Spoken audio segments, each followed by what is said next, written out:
welcome to MysteryCon. I hope you're all doing well. They vanished into the light and came back wrong. The scariest part, maybe they never came back at all.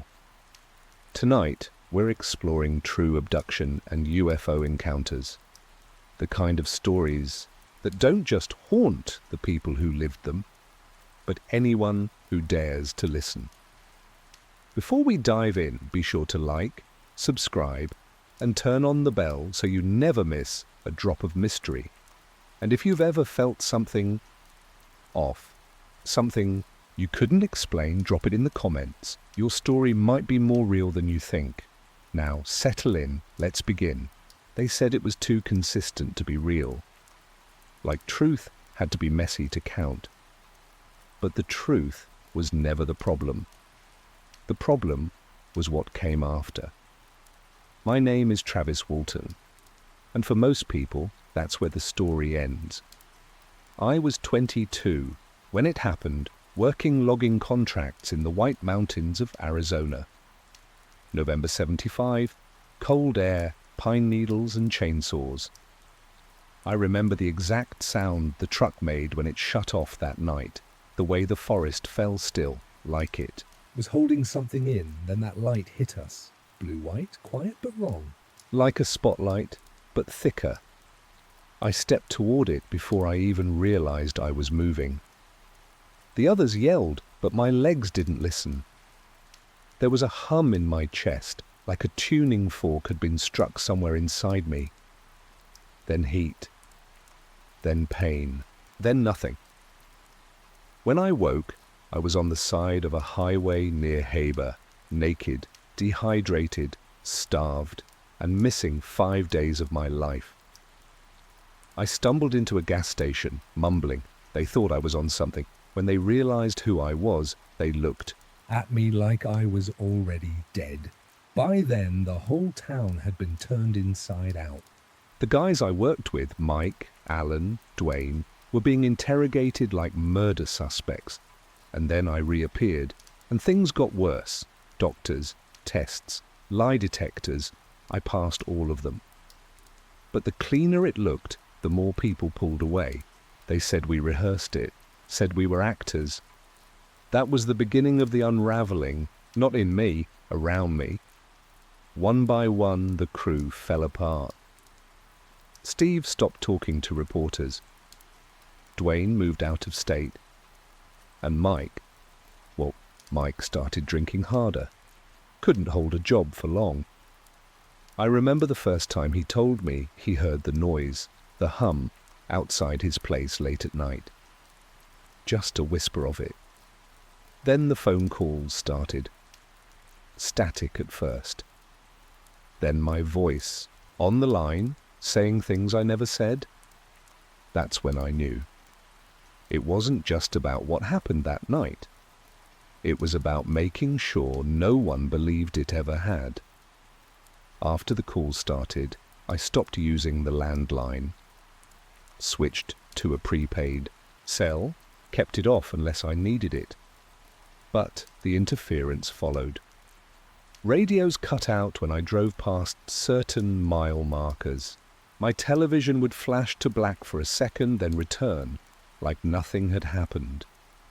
Always during news segments or interviews where my name was mentioned. I started keeping notes, times, dates, locations. At first it felt paranoid, but the patterns didn't lie. And when the same blank van showed up outside my trailer 3 mornings in a row, I stopped pretending I was imagining it. Snowflake isn't a big place. You notice when you're being watched, especially when the men don't get out, don't talk to anyone, just sit there with engines idling, facing the woods. I reached out to a journalist in Phoenix, someone who'd covered my story back in the day. Her name was Dana. She remembered me, said she still had the files. When I met her, she looked tired, said her old editor told her to stay away from my case, that it wasn't worth the trouble. She gave me a copy of a document someone had mailed her anonymously in '79. No return address, typed on a government-style letterhead No agency name. It referred to incident containment operations and flagged my abduction under a redacted program code. Dana said she'd tried to verify it years ago but hit a wall. Every official she contacted either denied knowledge or refused to comment. I asked her why she held on to it. She shrugged and said it never stopped bothering her. Later that night, I scanned the document into my laptop and ran a metadata trace. It showed the file had been copied multiple times by different users on machines located at a federal archive facility in New Mexico, but the archive itself didn't show up on any public registry. I drove there the next morning. The road ended at a gate with no signs, no markings, just a keypad and a camera. I didn't stop, just kept driving. But in my rearview mirror, the gate opened anyway. I didn't turn around until I was 20 miles out, parked behind a diner that hadn't updated its menu since the 60s, the kind of place where no one asks questions if you sit alone and pay in cash. I left the car running and stared at the map spread across my dashboard. There was nothing marked where that gate had been, just forest. No roads, no structures, nothing. But the gate had opened. Someone inside had seen me, and they didn't. Stop me because they didn't need to. That was the first time I really understood what containment meant. It wasn't about fences or walls. It was about indifference. Let the story burn itself out. Let the believer wear thin. I made it back. To Snowflake by nightfall. The house felt smaller than usual, colder. I double-locked the doors and pulled the curtains, even though no one ever came by unannounced.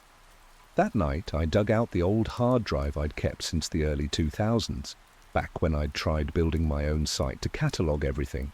Photos, witness interviews, notes from polygraph sessions, even archived footage from TV specials that had since been wiped from syndication. I thought I'd backed up everything. I hadn't. A folder appeared I didn't recognize, labeled in all caps, Origin. Inside were 3 video files, all time-stamped within minutes of each other, but from different years. Each showed a short clip of me speaking at conferences, giving interviews, but the audio was wrong. Not my voice. The words were mine, but the delivery was off. Slower, colder, like someone had fed my speech into a machine and rebuilt it from scratch. I played the last file twice. The camera angle was unfamiliar, like it had been recorded from behind a one-way mirror. I was sitting at a table, motionless. A man across from me, face blurred, asked, "When did the transfer occur?" My image didn't blink. I said, "I was never returned." My stomach turned. I'd never said those words, not anywhere, not to anyone. But there I was, on the screen, saying them clear as day. I closed the file and unplugged the drive. I didn't sleep that night. I kept the hard drive sealed in a plastic bag, hidden inside an old toolbox beneath the floorboards. It wasn't paranoia anymore, it was caution. I started to notice things again, familiar shapes in unfamiliar places. The same silver sedan parked outside the grocery store. The same man at the post office, never mailing anything. He stood too still, always reading the same folded newspaper. One afternoon, I walked past him and caught a glimpse of his face. He didn't flinch. His eyes didn't track me, but I recognized him. He was in one of the background frames from the 3rd video. Blurred, but it was him. Same coat, same build, same expression. That clip was recorded in 2007. The man hadn't aged a day. I didn't confront him. I just walked out of town, cut through the woods, and took the long way home. That night I called Dana again. Her number had been disconnected. I checked online. Her Byleans stopped in 2016. Nothing since. No articles, no social media, no forwarding contact. Just gone. I emailed a colleague of hers, a producer I remembered, from a documentary shoot back in the 90s. He replied within an hour. Dana moved to Canada in 2017, said she was done chasing ghosts. Haven't heard from her since. I asked for details. No response after that. The next morning, a letter showed up in my mailbox. No stamp, no return address, just a plain envelope with my name typed in the center. Inside was a single page, no signature, no greeting. Just one line, they can't erase what's already duplicated. At first, I thought it was a warning. Then I saw the handwriting. Tight, angular, slanted left. It matched notes Dana had written years ago in her reporting binder. Small details, only someone who'd been there would notice. If she was alive, she was reaching out. If she wasn't, someone wanted me to think she was. Either way, it meant they didn't have control. Not completely. That night, I powered up the hard drive again and copied everything. Multiple encrypted backups, buried, spread, mailed. I wasn't going to disappear quietly. I mailed the drives to 5 people. 2 were old friends I trusted. The other 3 were aliases I created years ago, shell identities tied to P.O. boxes in distant towns. It wasn't about trust anymore. It was about distribution. If they took me, the files would survive. That was the plan. But even plans decay. One of the boxes came back unopened. Recipient unknown. Another friend stopped answering calls. The third, Alan, left me a voicemail with just one sentence. We never talked. His voice was hollow. I didn't call back. That week, I found my front door unlocked. Nothing missing, nothing broken, just slightly ajar. There was a faint smell inside, like ozone after lightning, sharp and artificial. The air felt wrong, heavier somehow. I checked every drawer, every file. Nothing moved, but I knew. They'd been here, not for theft, for confirmation. They wanted me to know they could walk in at any time, and I was done pretending otherwise. I moved everything critical into a fireproof safe and started sleeping in the basement, where the windows were sealed. I built a habit: wake at 2 a.m., sweep the perimeter, check the signal jammers. It wasn't a routine. It was a ritual. A way to stay sane while waiting for the next intrusion. I went back to the files, hunting for a thread I hadn't pulled. Something small, something missed. That's when I found it, a background detail in the second video. Behind me, taped to the wall, was a photo, faded, crooked. It showed the original logging crew, all 6 of us. Only one problem: that photo was never taken. We'd never stood together like that. Not in that spot, not in those clothes. The framing was all wrong. It was a reconstruction, a synthetic memory, stage 2. Look authentic. But for who? I paused the frame, zoomed in. One face was blurred, not pixelated but distorted, like it had been erased and filled with noise. The blur wasn't random. It was centered on me. Or not me, something in my place. Something close enough to pass. And just like that, I felt it again. That old certainty, buried under years of denial. Maybe I had never come back. After that photo, I couldn't look at mirrors the same way. I started watching myself. Not just my reflection, but my behavior. Subtle things. I'd reach for objects before realizing I wanted them. Say phrases I didn't remember learning. I tested myself. Old memories, childhood songs, faces from school. Most came back. Some didn't. One night I dreamt of a town I'd never visited. I could describe the layout, the street names, even the sound the crosswalk made. When I checked, Online, it matched a real place in Oregon. I'd never been within 100 miles of it. But I knew where the hardware store was, knew the owner's name. Something was unraveling. I called Dwayne. just to hear a voice from before. He picked Up, didn't say hello, just waited. I told him about the photo, the blurred face, the staged scene.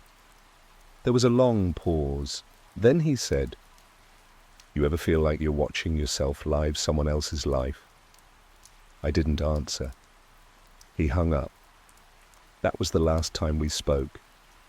The next day, I got an email from a private address with no name attached. Just a subject, line, not a passenger, a copy, no message, no file, just that line. I deleted it, then recovered it, then deleted it again. I couldn't decide which version of me would make the right call. At night, I stopped sleeping. I'd lie in the basement staring at the ceiling, listening for anything out of place. Static would rise in my ears at random, high, thin, like radio feedback, just below conscious hearing. Sometimes I'd black out for seconds at a time. Wake up, standing in a different part of the house, one hand clenched around nothing. I checked the security footage. Those gaps, 5, 6 minutes at a time, were just gone, not scrambled, not glitched. Gone. Blank space. The worst part wasn't the fear, it was the dull, creeping realization that no one was trying to stop me anymore. No surveillance vans, no watchers, no calls. As if whatever they'd needed to confirm had been confirmed, as if their job was done. And mine had just begun. I don't talk about what happened out there anymore, not the light, not the missing time. People think they've heard the story already. They haven't. What they've heard is a cleaned up version, one that fits in headlines and podcast interviews. A man gets taken. A man comes back. But I know that's not the truth, because I'm still here, and I don't know if I ever really came back. Some days, I function like anyone else. I walk into town, buy groceries, say good morning to people who don't know how to look me in the eye. But under it all, there's this pressure, like a hum under the skin, not noise, not pain, just presence. And every so often I catch myself in the mirror and feel the gap. Not a face I don't recognize, worse. A face I know too well, like it's been rehearsed. I stopped fighting the idea that I might be a copy. Maybe we all are, in ways that matter, but if I am, I want to be the one who remembers. Memory, even fractured, might be the only thing they can't fully rewrite. Last week, I powered on, and the old email account I hadn't touched in years. Buried in the spam folder was a message. No subject, no sender. Just a single line. Found you again. Keep talking. Attached was an image, blurry, time-stamped 3 days ago. It showed me walking past the diner on Main Street, only I hadn't been in town that day. I checked the footage from my own driveway. Same timestamp, I was home, so I printed it, taped it to the wall above my desk, not to analyze, just to see it. Because sometimes the only way to stay real is to see the fracture clearly. I still don't know if Dana sent it, or if she's alive, but someone wanted me to know I'm being watched and remembered. That's why I stay in Snowflake. Why do I keep speaking? Because even if the version of me they returned isn't real, the voice is mine now, and they don't get to erase it. They told me I dreamed it, that no one floats out of a 12th floor window in Manhattan without a single photograph, a single witness. But I remember what I saw, and more importantly, I remember what I felt. My name is Linda Cortile, and for the first 29 years of my life, I was no one special. It started on a night I almost didn't stay home. I was supposed to meet friends, but a headache pulled me back to my apartment, tucked above the East River. I remember the silence. That's what struck me first. Manhattan was never silent, not even at 2 a.m. Yet that night, the usual sirens, horns, shouts, all gone, replaced by a low, steady hum like an old TV left on with no signal. My son was asleep in the next room. I checked the window. The glass didn't break. It just opened. Mechanically, smoothly, as if it had always meant to. And then the light came, not warm, not blinding, just pale and exact. I didn't run. I didn't even move. My body felt locked, not by fear, but by something I still don't understand. My feet lifted, my skin tingled like static, and then I was outside, 12 stories above the city. I saw the roof of the UN building, the ripple of water below, the faint glow of the Williamsburg Bridge. Then nothing. When I woke up, I was in bed. My skin was cold, my pillows soaked. I checked on my son, still asleep. Nothing had changed, except me. My head buzzed with questions I couldn't articulate. I tried to forget it. I told myself it was a lucid dream, a panic attack. But every time I passed that window, my legs trembled. And then came the headaches, the nosebleeds, the gaps in time. I began writing everything down, pages filled in my handwriting, but I didn't remember writing them. Symbols, sketches, lists of names I didn't recognize. I didn't feel crazy, but I felt watched, followed, like something had been opened in me, and I couldn't close it. And I wouldn't, because somewhere in that pale light, I left a version of myself behind. The quiet one, the obedient one, the one who didn't ask questions, and the one who came back. She was ready to find out why.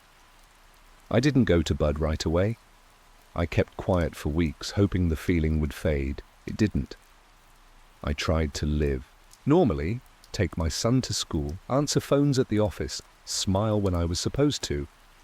But the world had turned thin, like a layer of glass between me and everything else. Then one night I read about Bud Hopkins in a magazine someone left on the subway. He'd written books, talked to people like me, people who had seen things. I didn't believe in aliens. I still don't, not the way the movies tell it, but I needed to talk to someone who wouldn't look at me like I was broken. Bud was quiet, kind, but direct. He didn't flinch when I told him about the light, the window, the lift. He just nodded and asked if I remembered anything else. I didn't. Just the silence and the way it felt like the city had paused. But he told me something strange. A man had contacted him about that same night. A government official, he said. Someone high level.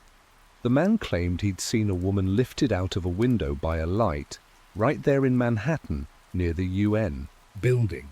Bud asked if my apartment faced east. I said yes. Then he told me the part that changed everything. The diplomat had been in a car with his bodyguard and a child. All three described the same event. A woman rising in a beam of light. Drawings, written statements, everything matched what I remembered. But I hadn't told anyone. Bud showed me one of the sketches. It was my building, my window, my silhouette. I couldn't speak. All I could do was nod. That's when I stopped feeling alone. But that feeling didn't last. A week later, Bud called me. He sounded tense. The diplomat had recanted. The guard was missing. The child's parents wouldn't return his calls. They're shutting it down, he said. Someone doesn't want this getting out. I didn't understand why. I wasn't anyone important, but someone had seen me. And if they were willing to make those people vanish, what would they do to me? After the witnesses disappeared, I started noticing small things. Not dramatic at first, just patterns. A man on the subway, always one car behind me, wearing the same grey suit, reading a newspaper that never seemed to turn a page. A parked sedan near my building that stayed through the night, but never had anyone inside. I told myself I was being paranoid, that the stress was playing tricks on me, but the feeling wouldn't leave. It clung to me, heavy and constant. Then came the phone calls. Never a voice. Just silence. Sometimes static. I changed my number. It didn't help. I stopped answering entirely. My friends stopped calling too. It wasn't just that I'd changed, it was that I couldn't pretend anymore. I tried going to the police once. Sat in the station for an hour before walking out. What was I going to say, that I was lifted into the air by a light and now people were vanishing? I knew how that would sound. So I turned back to Bud. But he wasn't the same either. He'd grown quieter, less certain. He still believed me, but I could see the fear in his eyes. He told me he'd been threatened, letters with no return address, photographs of his family. They want us quiet, he said, not discredited, erased. I asked who they were. He just shook his head. It doesn't matter. You've already seen too much.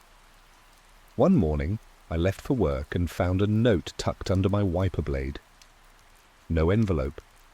No signature. Just one line. You don't want to be remembered for this. I stood there for a long time, holding that paper. I didn't go to work that day. I went home, locked every door, and sat in the dark. That was when I understood something simple but terrifying. Whatever had happened to me, it wasn't just strange, it was dangerous. Not because of what I remembered, but because someone else had seen it too. And if I wasn't careful, I would become just another name no one could find. I stopped sleeping. Even when I was exhausted, my mind refused to rest. Every sound outside became a threat. Every light through the blinds made my heart race. I covered the windows with blankets and unplugged the television. I didn't know what signals it might carry or who could be watching. I kept the lights low and the doors locked. The city I'd always known had turned into something else. Quiet in all the wrong ways. I lost my job not long after. I'd missed too many days, answered phones like I was expecting a code instead of a caller. My supervisor was kind but firm. Maybe take some time, she said. But I knew what she meant. I wasn't myself anymore. And people were starting to notice. My son stayed with my sister on weekends more and more.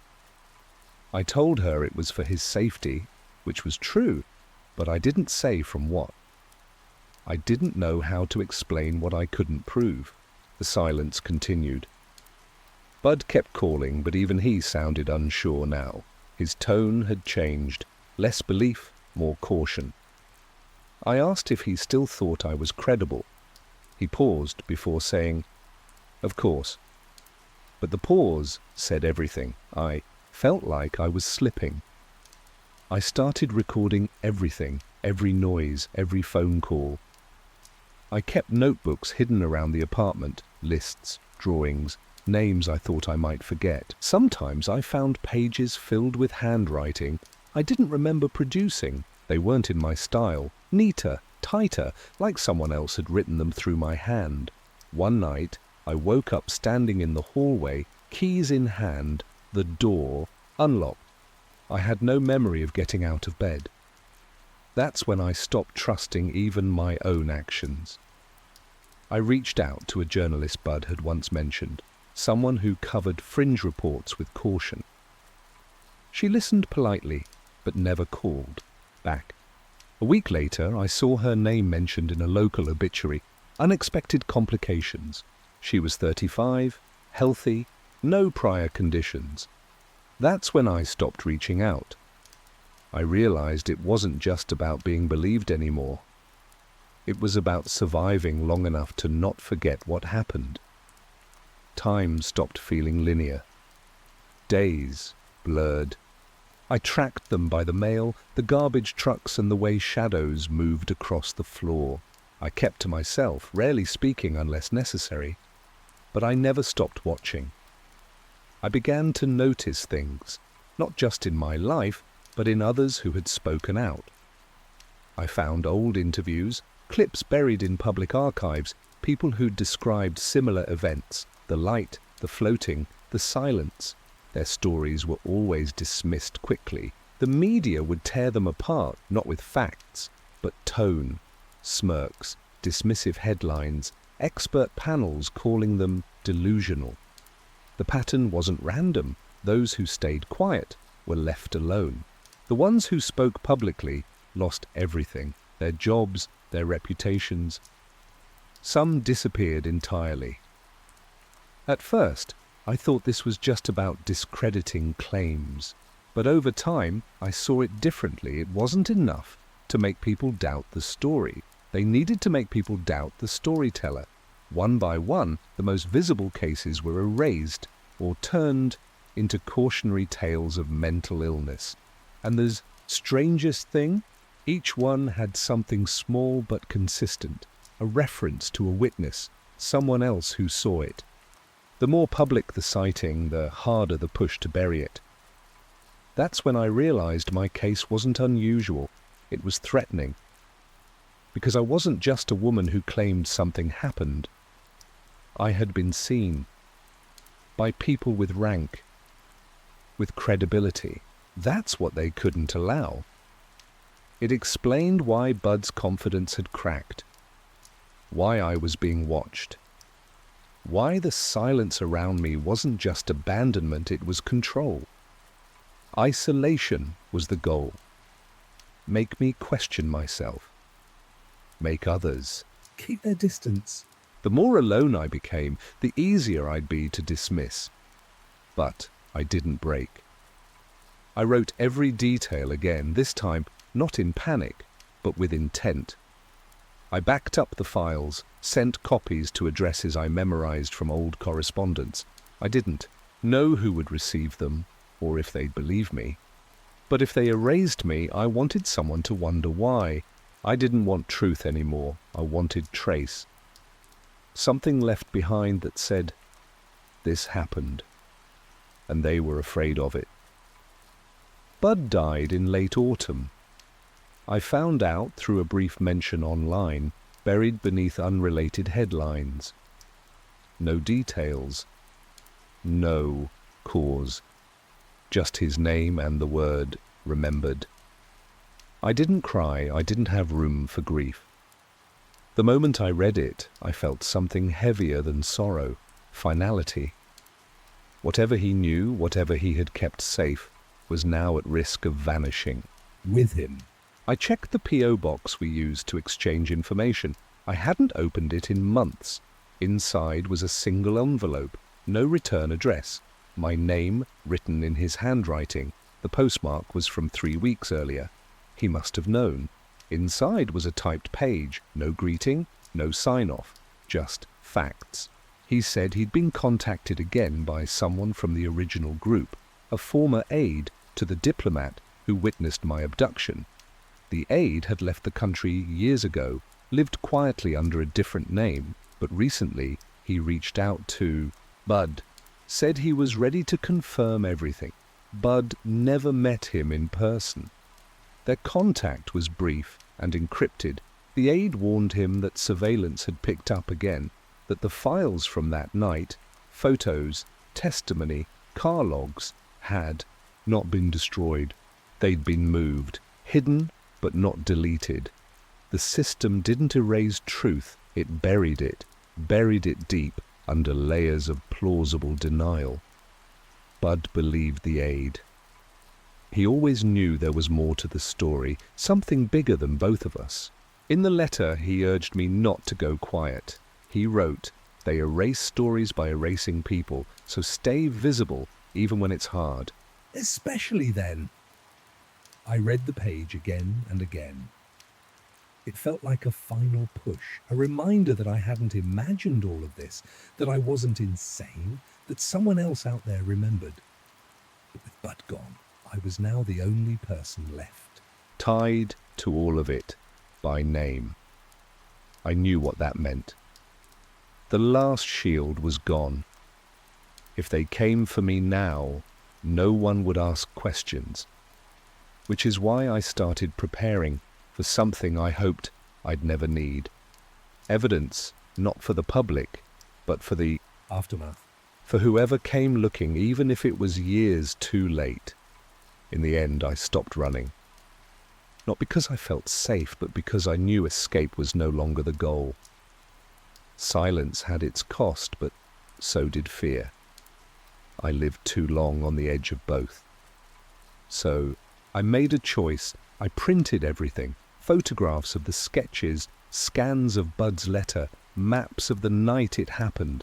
I included transcripts from old interviews, blurry copies of witness statements, and a list of every person connected to the event who'd since vanished or withdrawn.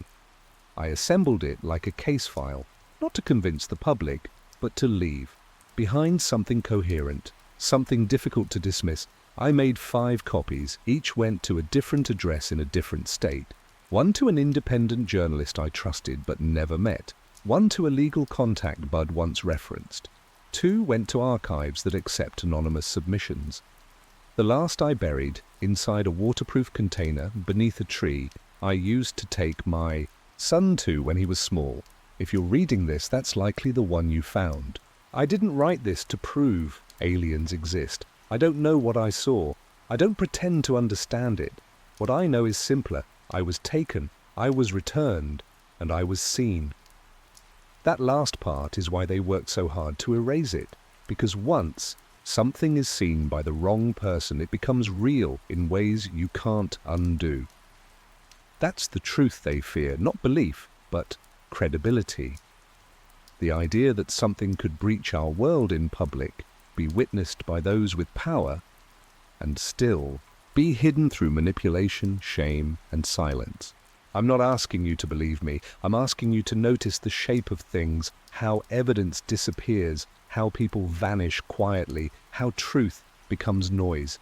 If you're someone like I was, quiet, uncertain, wondering if what you saw was real, write it down, hide it well, make copies, because they don't just erase memories, they erase context. They turn facts into fragments and fragments into doubt. But if you leave enough behind, someone will eventually see the whole picture. And maybe when they do, they'll finally understand why I refuse to forget.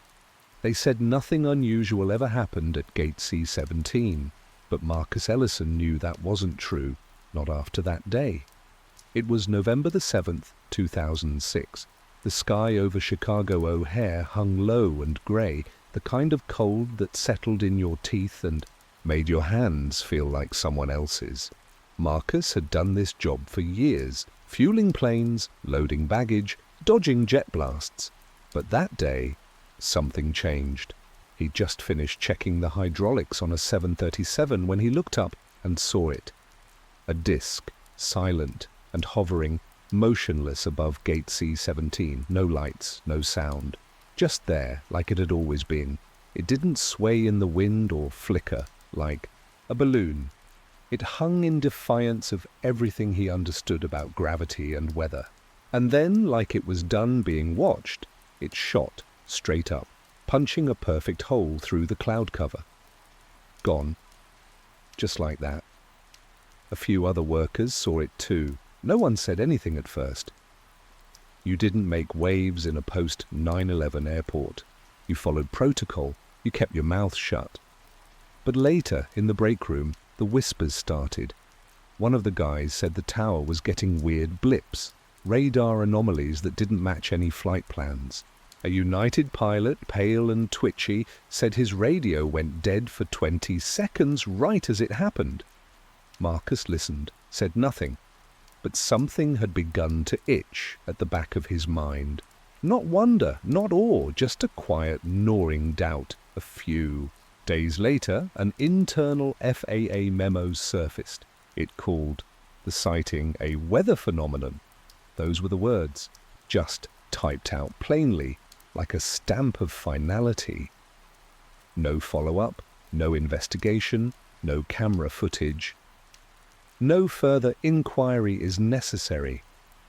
That's when something broke. Not loudly, not with any kind of fury.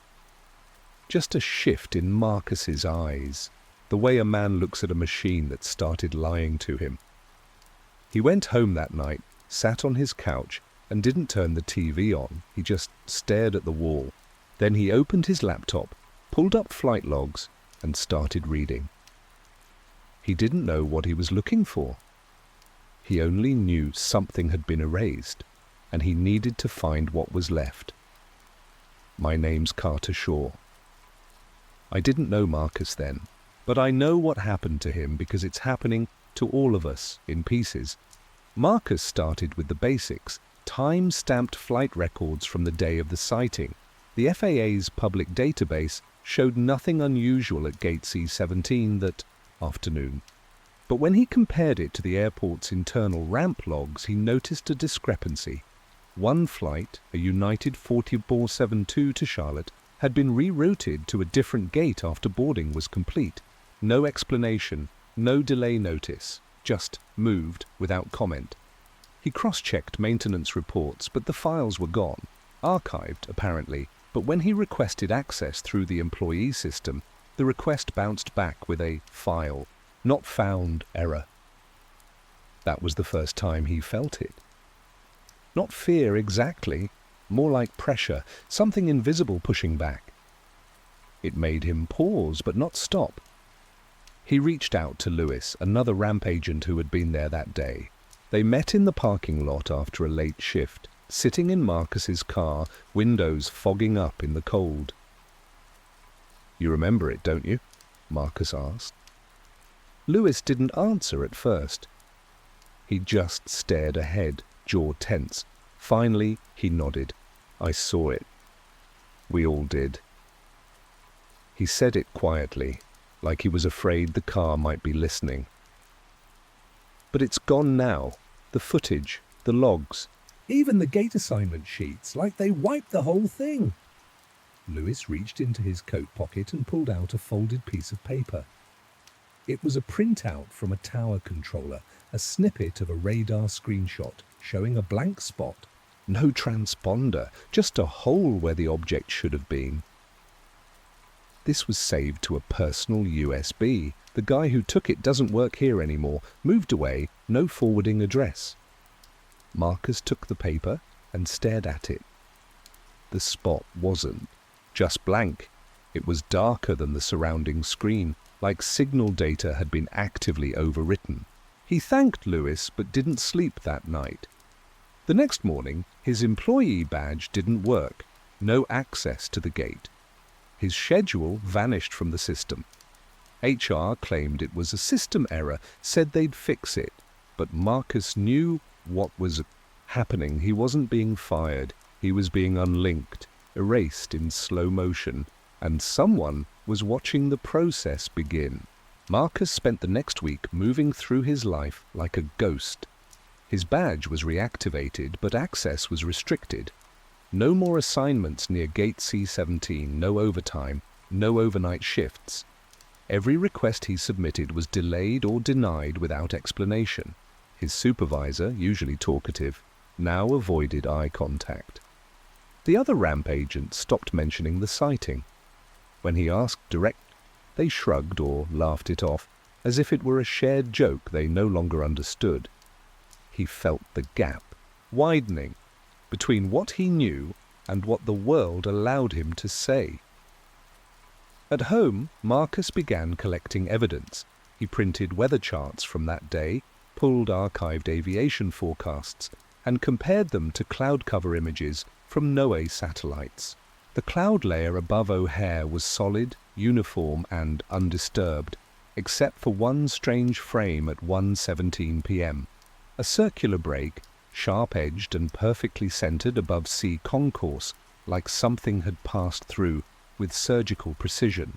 That frame was gone the next day. The archive listed it as corrupted.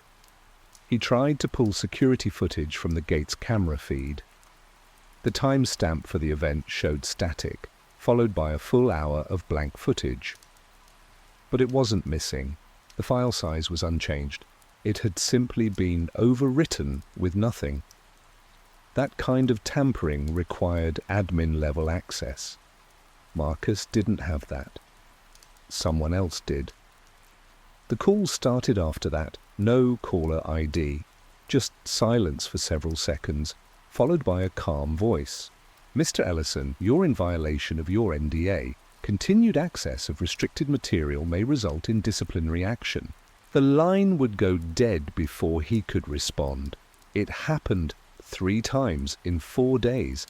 Then his mother called, confused about a strange letter from the IRS. The document listed Marcus as deceased. She cried when she read it. Marcus told her it was a clerical error, promised he'd fix it. But he didn't call the IRS. He didn't trust the phone anymore. He didn't trust much of anything. That night, he moved his research off his computer. Paper copies only. He taped documents to the wall, drew lines between names and dates. He wasn't searching for aliens. He was mapping a system, one that erased threats not with violence, but with silence.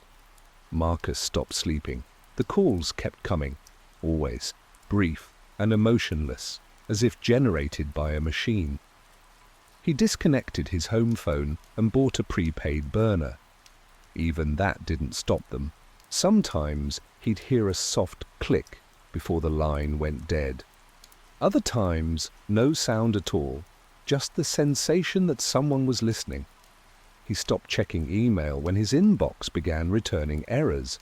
The messages he sent bounced back as undeliverable. His employee records were no longer accessible from the HR portal. He visited the office in person. They claimed his file was under review. When he asked who was reviewing it, the clerk looked at him without blinking and said, "I'm sorry, that information is unavailable."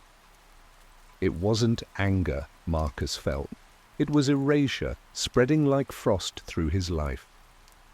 He drove to Lewis's apartment late one evening, needing to talk to someone who still remembered. But the woman who answered the door didn't recognize his name. "Lewis doesn't live here," she said flatly. "Are you sure you have the right address?" He knew he did. He'd been inside that apartment. He saw the same mailboxes, the same broken buzzer. But the name on the buzzer was gone. The door closed slowly, and Marcus stood there for several minutes before walking away. At home, he opened his notebook and drew a square around Lewis's name, then scratched a thin red line through it. One by one, he started doing the same to the others who had been there that day. Everyone he'd spoken to. Everyone who had confirmed the story. Each line felt heavier than the last. By morning, half the names were crossed out. He started noticing. A white van parked across the street from his building. Same model, same plate. It never moved.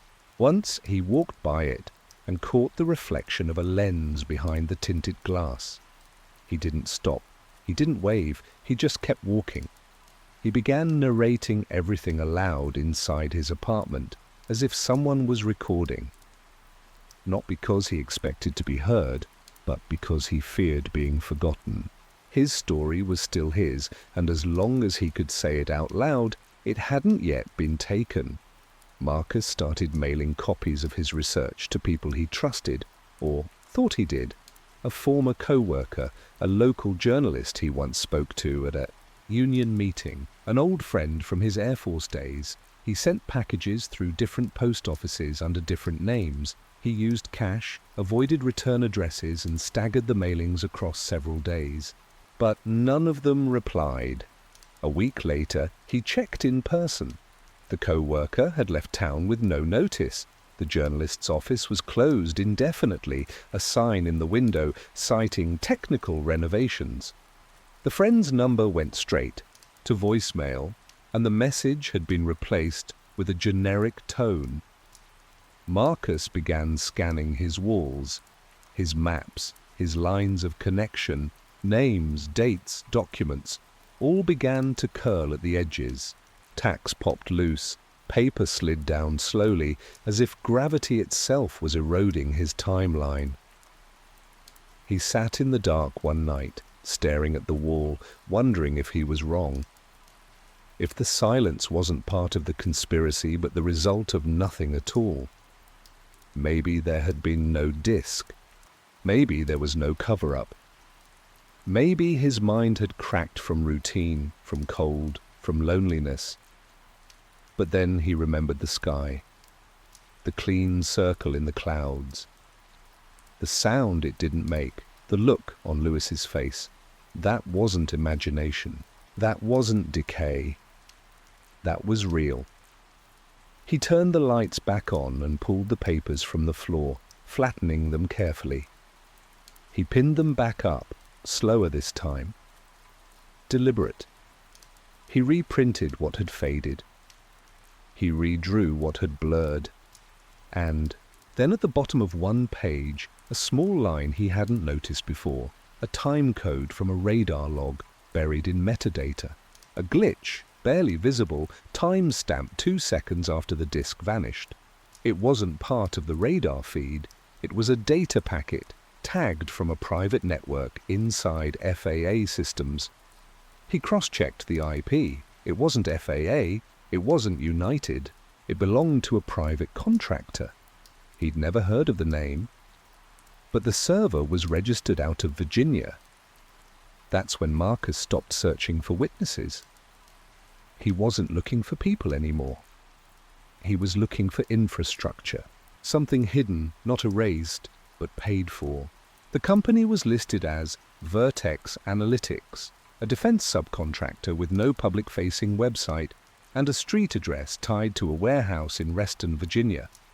Marcus dug deeper. Their name appeared in only a handful of places, buried in procurement databases always linked to vague contracts involving data analysis or communications infrastructure. He found one reference in a leaked budget summary under the line item Aerospace Event Resolution Services.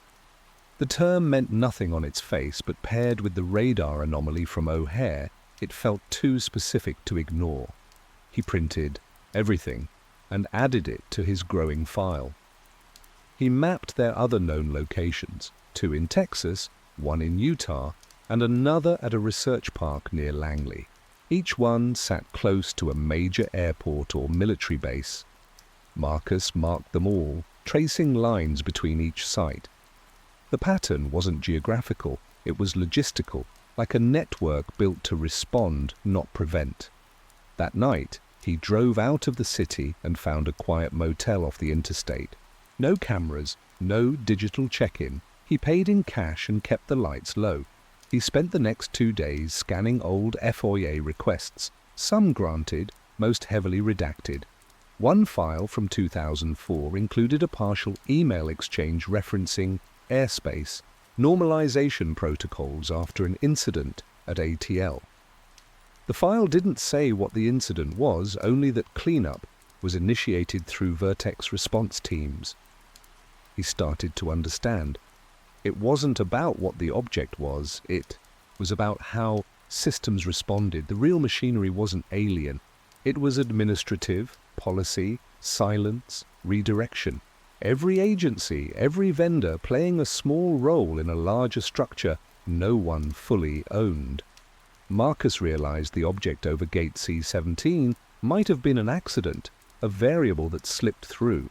The system's goal wasn't to explain it, it was to absorb it, to rewrite the event until nothing unusual remained. That was the test.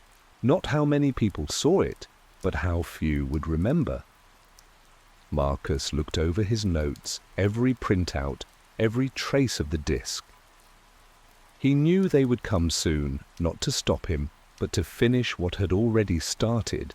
They didn't need to discredit him. They just needed him to forget it ever mattered. Marcus left Chicago before dawn. He didn't tell anyone. He didn't leave a note. He used back roads, avoided tolls, paid in cash. By the time he crossed into Ohio, the white van was behind him again. Different plate, same slow pace. He didn't try to lose it. He just kept driving.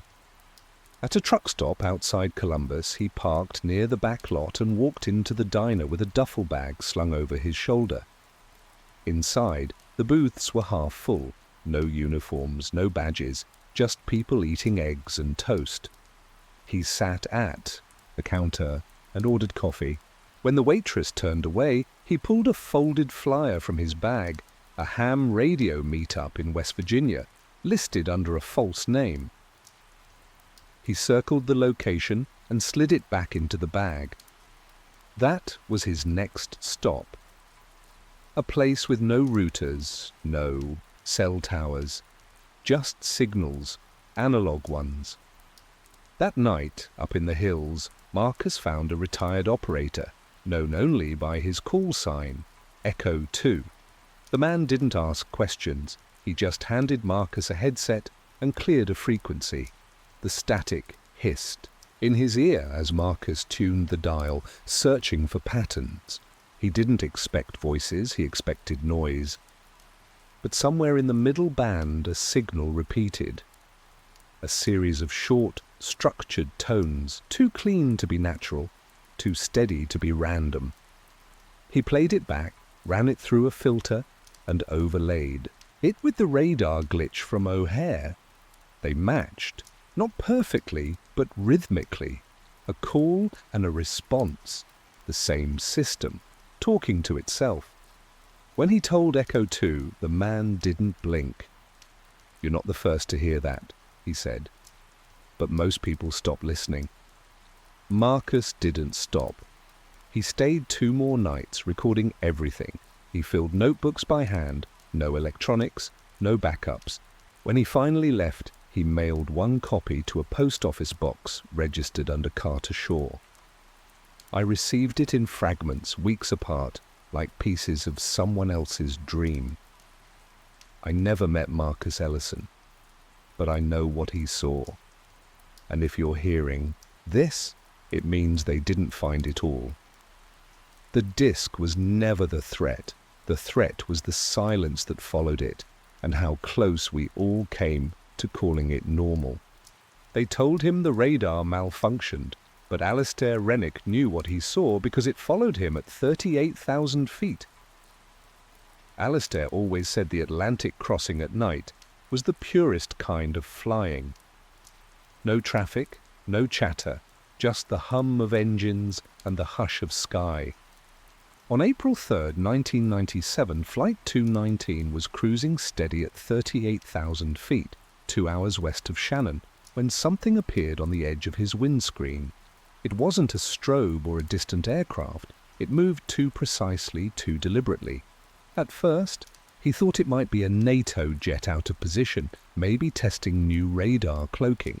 But then it matched his speed, altitude, and heading, without a sound, without turbulence, a mirror in motion. He blinked hard. His co-pilot, Doug Mercer, noticed it too, but said nothing, just stared. Alistair radioed Shannon Control, voice, calm, unidentified contact at our 1 o'clock, altitude, constant, no transponder. There was a pause, then static.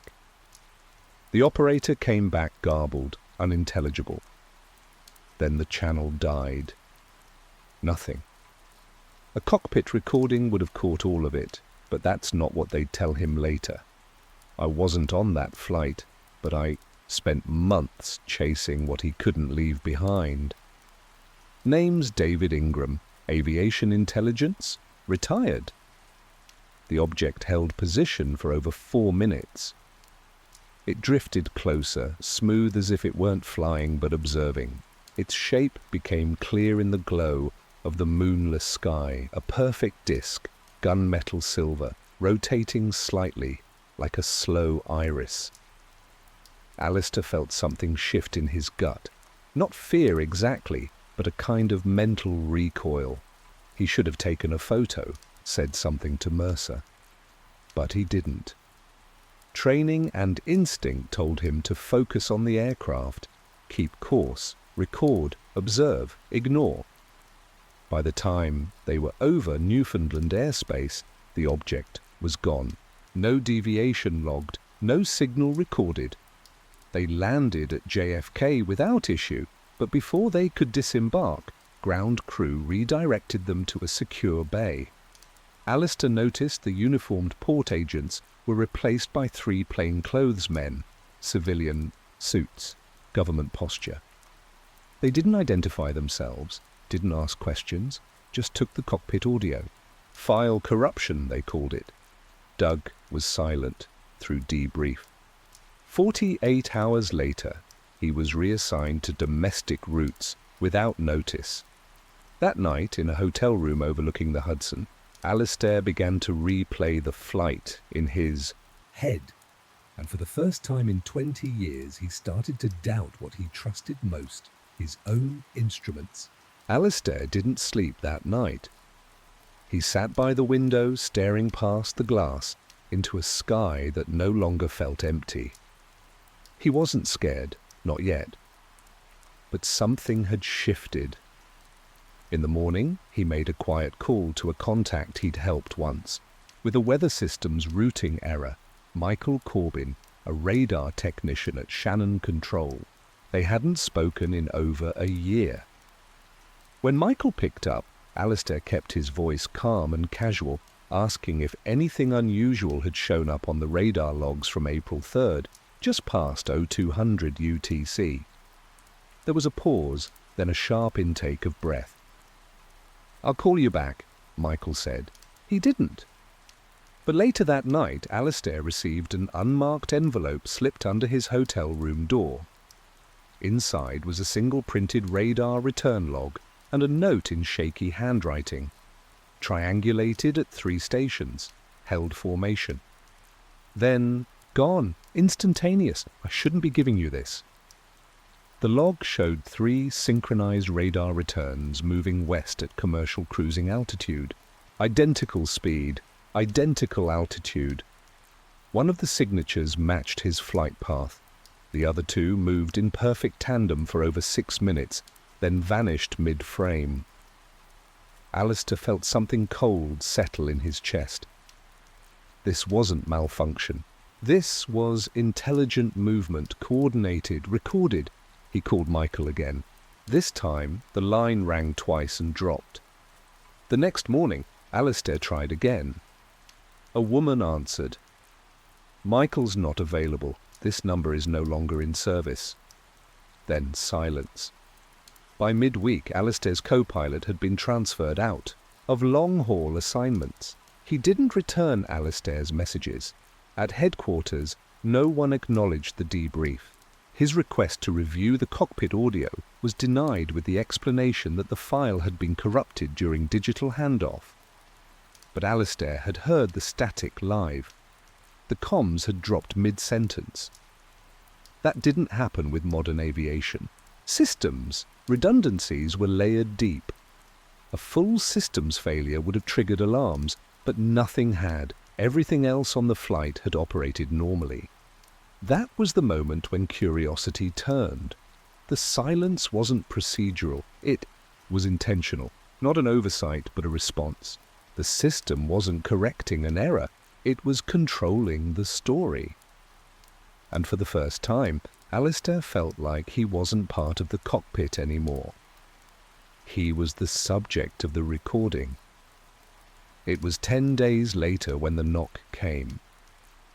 Mid-morning, Overcast, with the kind of quiet that makes you listen harder. Alistair opened the door to a man in a grey coat holding a black leather folder. No badge, no name. He introduced himself as a representative from the Ministry of Defence and asked to come in, just for a quick word. Alistair hesitated, then stepped aside. The man's presence was calm, practiced. He didn't ask questions. He made statements, soft ones, laced with implication. "You've had a long and decorated career, Captain. Your record's clean, trusted. That's a rare thing these days." Alistair said nothing.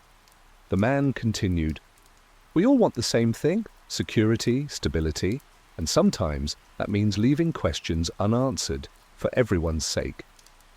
He never mentioned the flight.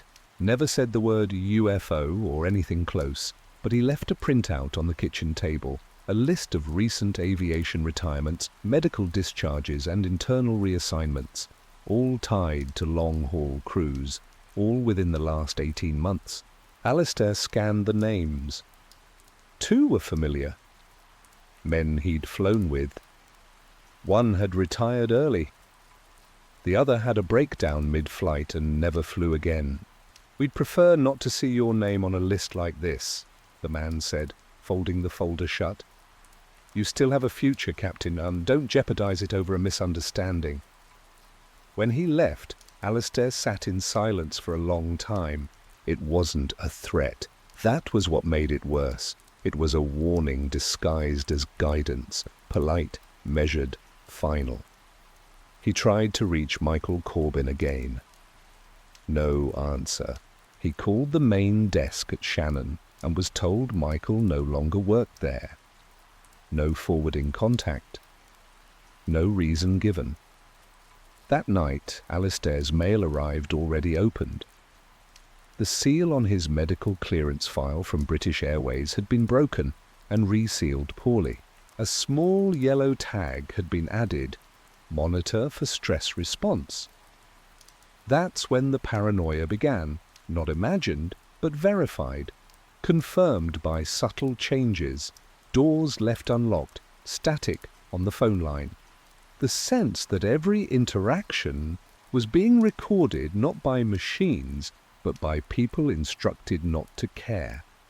Alistair stopped trusting routine. Every habit became a liability. He changed routes to the grocery, paid only in cash, and disabled his landline. The silence outside grew louder than the noise within. Neighbors he'd known for years started avoiding small talk. At the hangar, conversations ended when he walked in. One co-pilot, a younger man he'd mentored, cornered him near the flight simulator.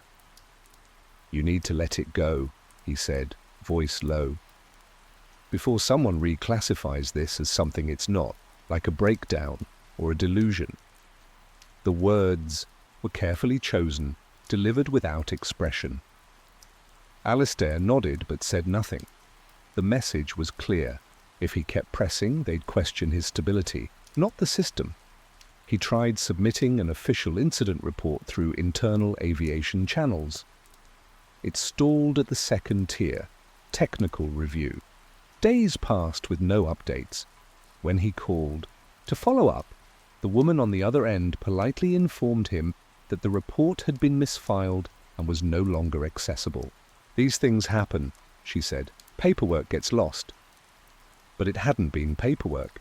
It was a digital submission, secure, time-stamped, logged. Now it was gone. His final scheduled flight was quiet. Too quiet. The cabin crew barely spoke. His new co-pilot, a transfer from Lisbon, kept glancing at him like someone briefed in advance. Alistair flew the route clean and smooth, but he felt watched the entire time. When they touched down in Heathrow, his badge access at the crew terminal failed. Security let him through manually, but something had changed. He wasn't cleared for re-entry. The system had already moved without him. 2 weeks later, he filed for early retirement. Officially, it was for stress management. Unofficially, it was the only move left that didn't end with a flagged record or mandatory evaluation. His family didn't push for answers. They assumed burnout, maybe exhaustion. After all, he'd spent 30 years in the sky. Who could blame him for coming down? But Alistair wasn't finished. The silence only deepened his focus. He began reviewing archived air traffic logs, combing through incident codes, cross-referencing metadata from radar anomalies. He found a pattern, not in the events, but in the disappearances. What disturbed him most wasn't what had been seen. It was how many people had stopped seeing altogether. Alistair worked from a spare bedroom he'd turned into a research cell. No internet, no cloud storage, Everything was printed, labeled, and stored in folders arranged by date and location. He learned how to read metadata buried in flight logs, codes used to mark temporary radar dropouts, unexplained trajectory shifts, or equipment inconsistencies that conveniently aligned with pilot reports never made public. One anomaly in particular kept surfacing, a designation called NHA, short for non-hostile anomaly. It was never flagged as a threat, just quietly logged and forgotten. The same code appeared in 3 incidents over a 2-month period, all on transatlantic routes, all scrubbed from official record within 72 hours. The breakthrough came from a name he remembered, Daniel Keyes, a retired ATC analyst from Shannon who had once spoken about procedural anomalies at a flight safety conference in Dublin. Alistair tracked him down to a modest row house outside Limerick. He didn't introduce himself on the phone. He just asked about April 3rd, 1997, and the NHA designation. There was a long pause. Then Keyes said, "Come alone, leave your mobile. At home?" Alistair met him the next day. Keyes didn't waste time. He slid a manila folder across the table. Inside was a printed briefing labeled "Internal Use, Eyes Only." It included a radar map, flight path overlays, and a summary, log marked in red, visual confirmed by crew. Formation held, no comms breach. NHA protocol activated. It matched Alistair's experience exactly. Altitude, duration, shape, and silence. Then came the final page, a memo from an interagency task group recommending no further action and stating the observer is credible, but operational correction has been applied. "What do they mean by correction?" Alistair asked. Keyes didn't look up. "It means you're not supposed to remember it. If you do, they make sure no one believes you did."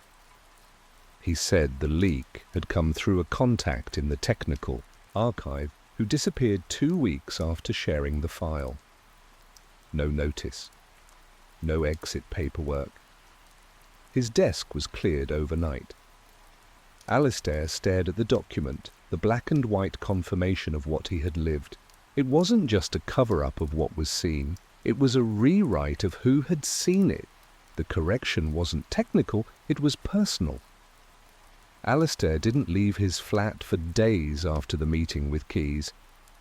He kept the folder in a fireproof safe and checked it every morning just to be sure it hadn't been replaced or erased.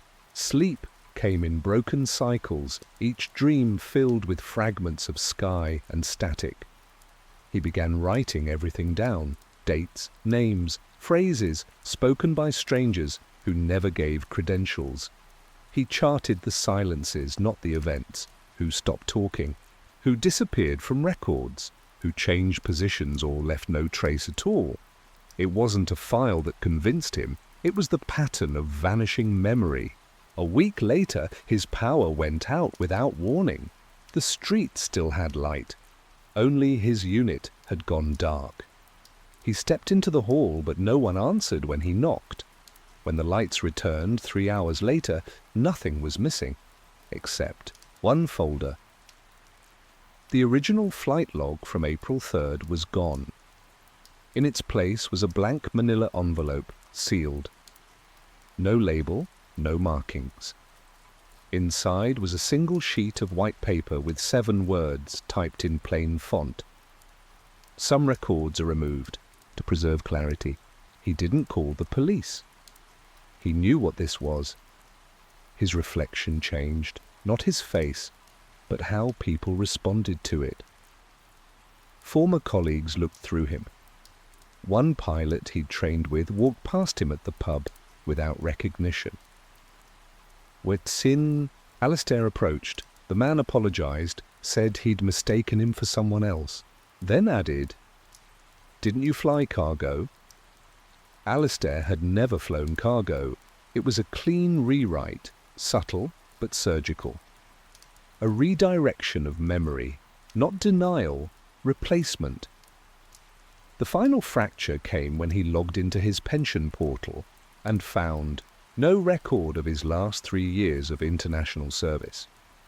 Instead, it showed early retirement due to non-medical administrative leave. He clicked the support link.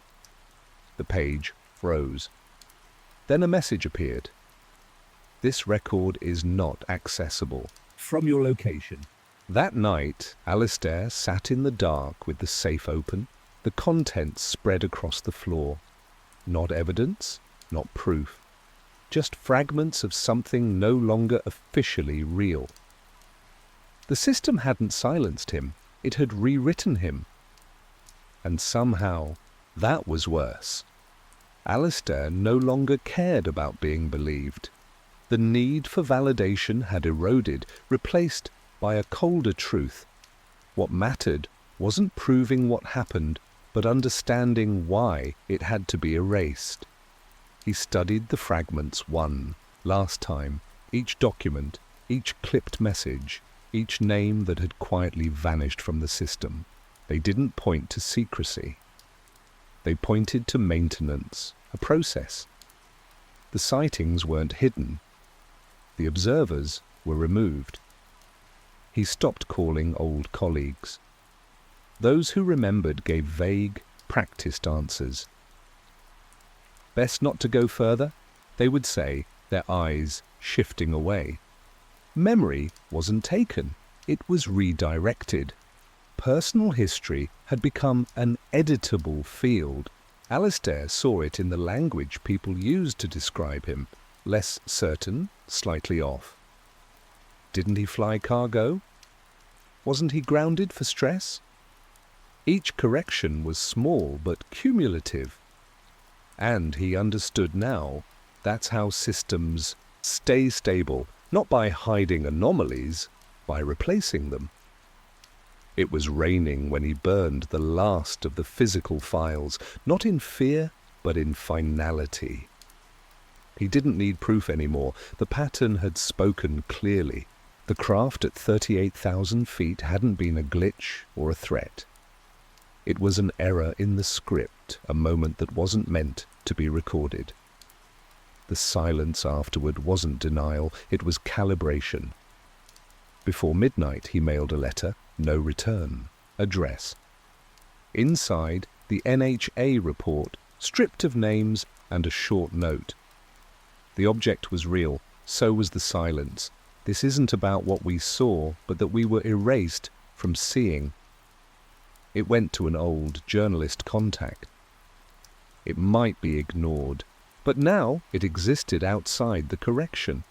Alistair didn't vanish. He was simply absorbed into the noise. A retired pilot, mild stress symptoms, no notable service deviations. But I remember him. Name's David Ingram. I was never cleared for the NHA files, but I spent enough years in aviation intelligence to recognize a redirection when I see one. Rennick didn't break. He didn't lie. He just wasn't meant to keep his place in the story. And that, more than any cover-up, is the most efficient kind of silence. They said he ran from debt, maybe a girlfriend, maybe himself. But I never believed that. Not really. You don't run and leave a voicemail that just says, "They're in the sky, they're in my head," followed by static, like a shortwave, choking.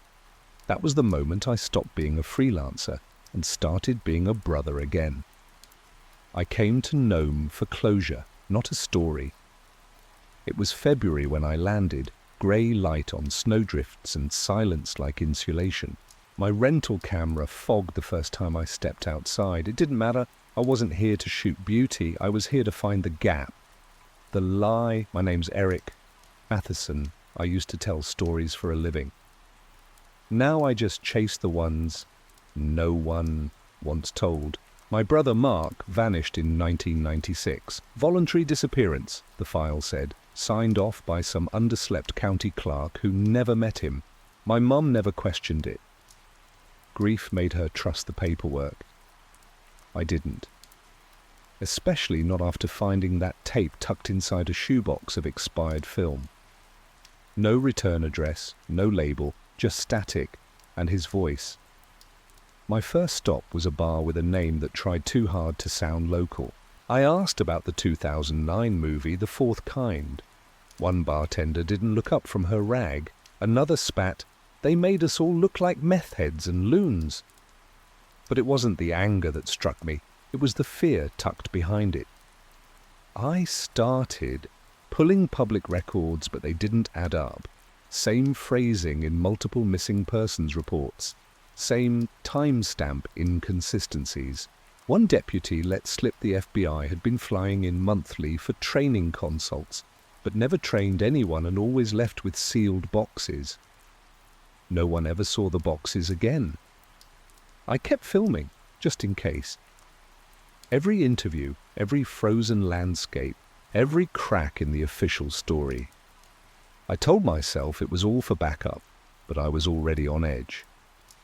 I felt watched, not the ghost story kind, more like a soft pressure behind my eyes. I started sleeping with the lights on and locking the camera. Case twice. This wasn't the kind of story I wanted, but it's the one I found. I didn't sleep the night it arrived.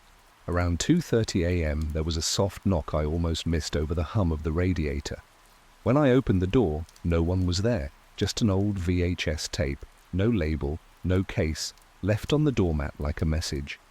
I stared at it for a while before bringing it inside.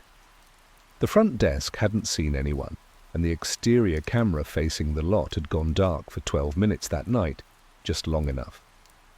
I had to buy a used player from a pawn shop down the street. The clerk handed it over without, looking me in the eye like he knew what it was for. Back at the motel, I loaded the tape.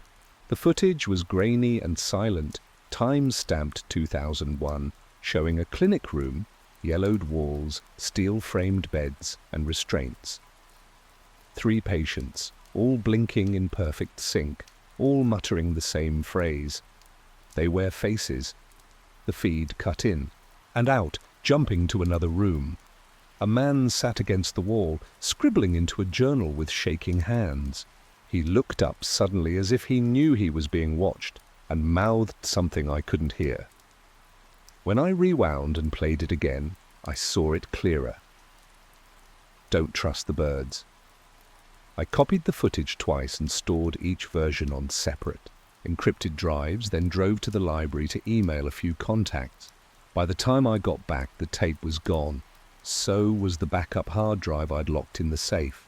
I checked my laptop, browser history erased, inbox wiped, even the drafts. The only thing left was a single text on my phone. "Sleep well, Eric." That's when I stopped thinking this was about my brother.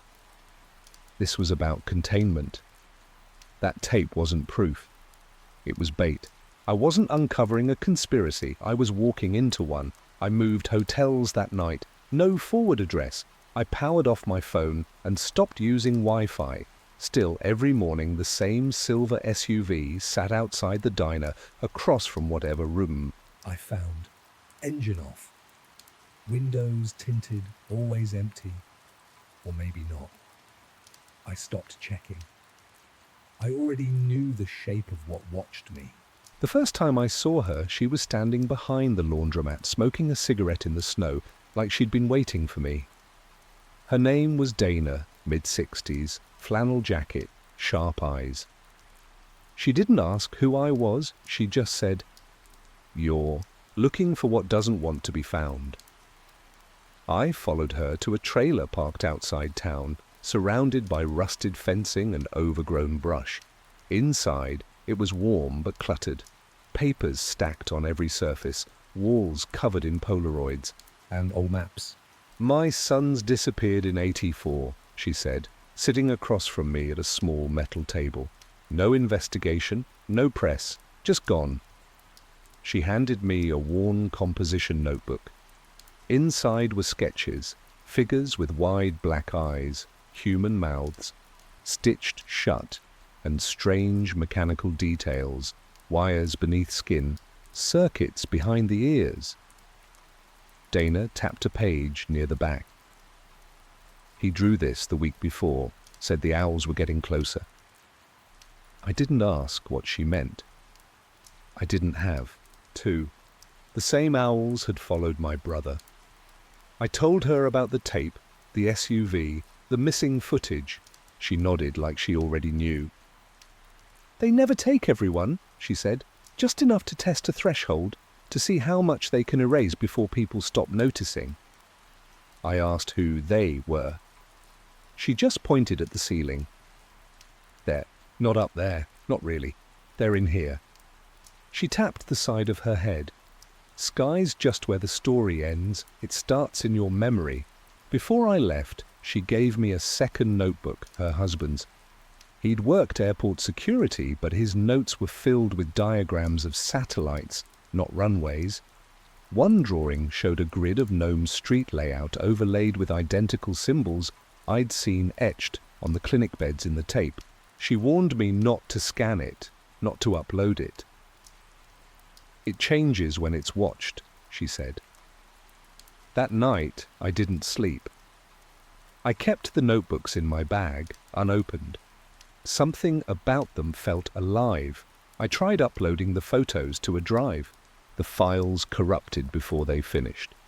Whatever this was, it didn't want to leave Nome, and now neither could I. I booked a flight out of Nome 3 days after meeting Dana. I'd had enough. The notebooks, the tape, the vanishing files. It felt like the edges of my mind were starting to fray. I told myself I wasn't giving up, just pausing. But at the airport, things unraveled fast. The agent scanned my ID once, then again. She frowned, tried a third time, then asked me to step aside. A second employee appeared, typed something into her terminal, and whispered, "Sir, your ID isn't validating." I showed them my backup passport. Same result. A supervisor came out and told me I wasn't in the system, not flagged, not expired. Just not there. My name, Eric Matheson, had been erased. No record in their database, no ticket, no history.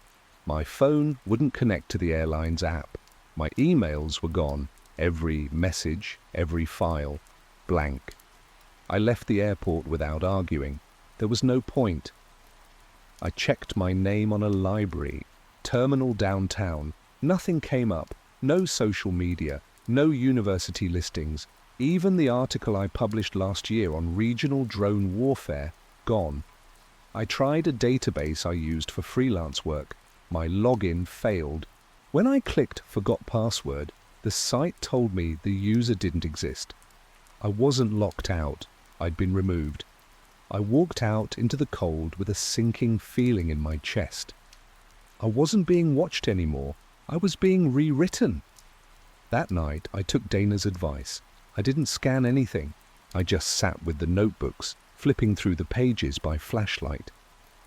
Her husband's last entry wasn't a sentence. It was a symbol, a triangle inside a ring, drawn over and over again until it tore the paper. My reflection in the window looked off. For a moment my eyes didn't track right, like they were lagging. I blinked and it was gone. But the feeling stayed. I checked the hallway mirror 3 times that night. By morning, I had new injection marks on my arm. No memory. No bruising. Just perfect little pinpoints that weren't there before. I still had the notebooks. But now I understood. They weren't trying to scare me off.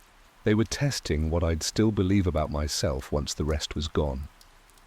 I started blacking out, not fainting, losing time.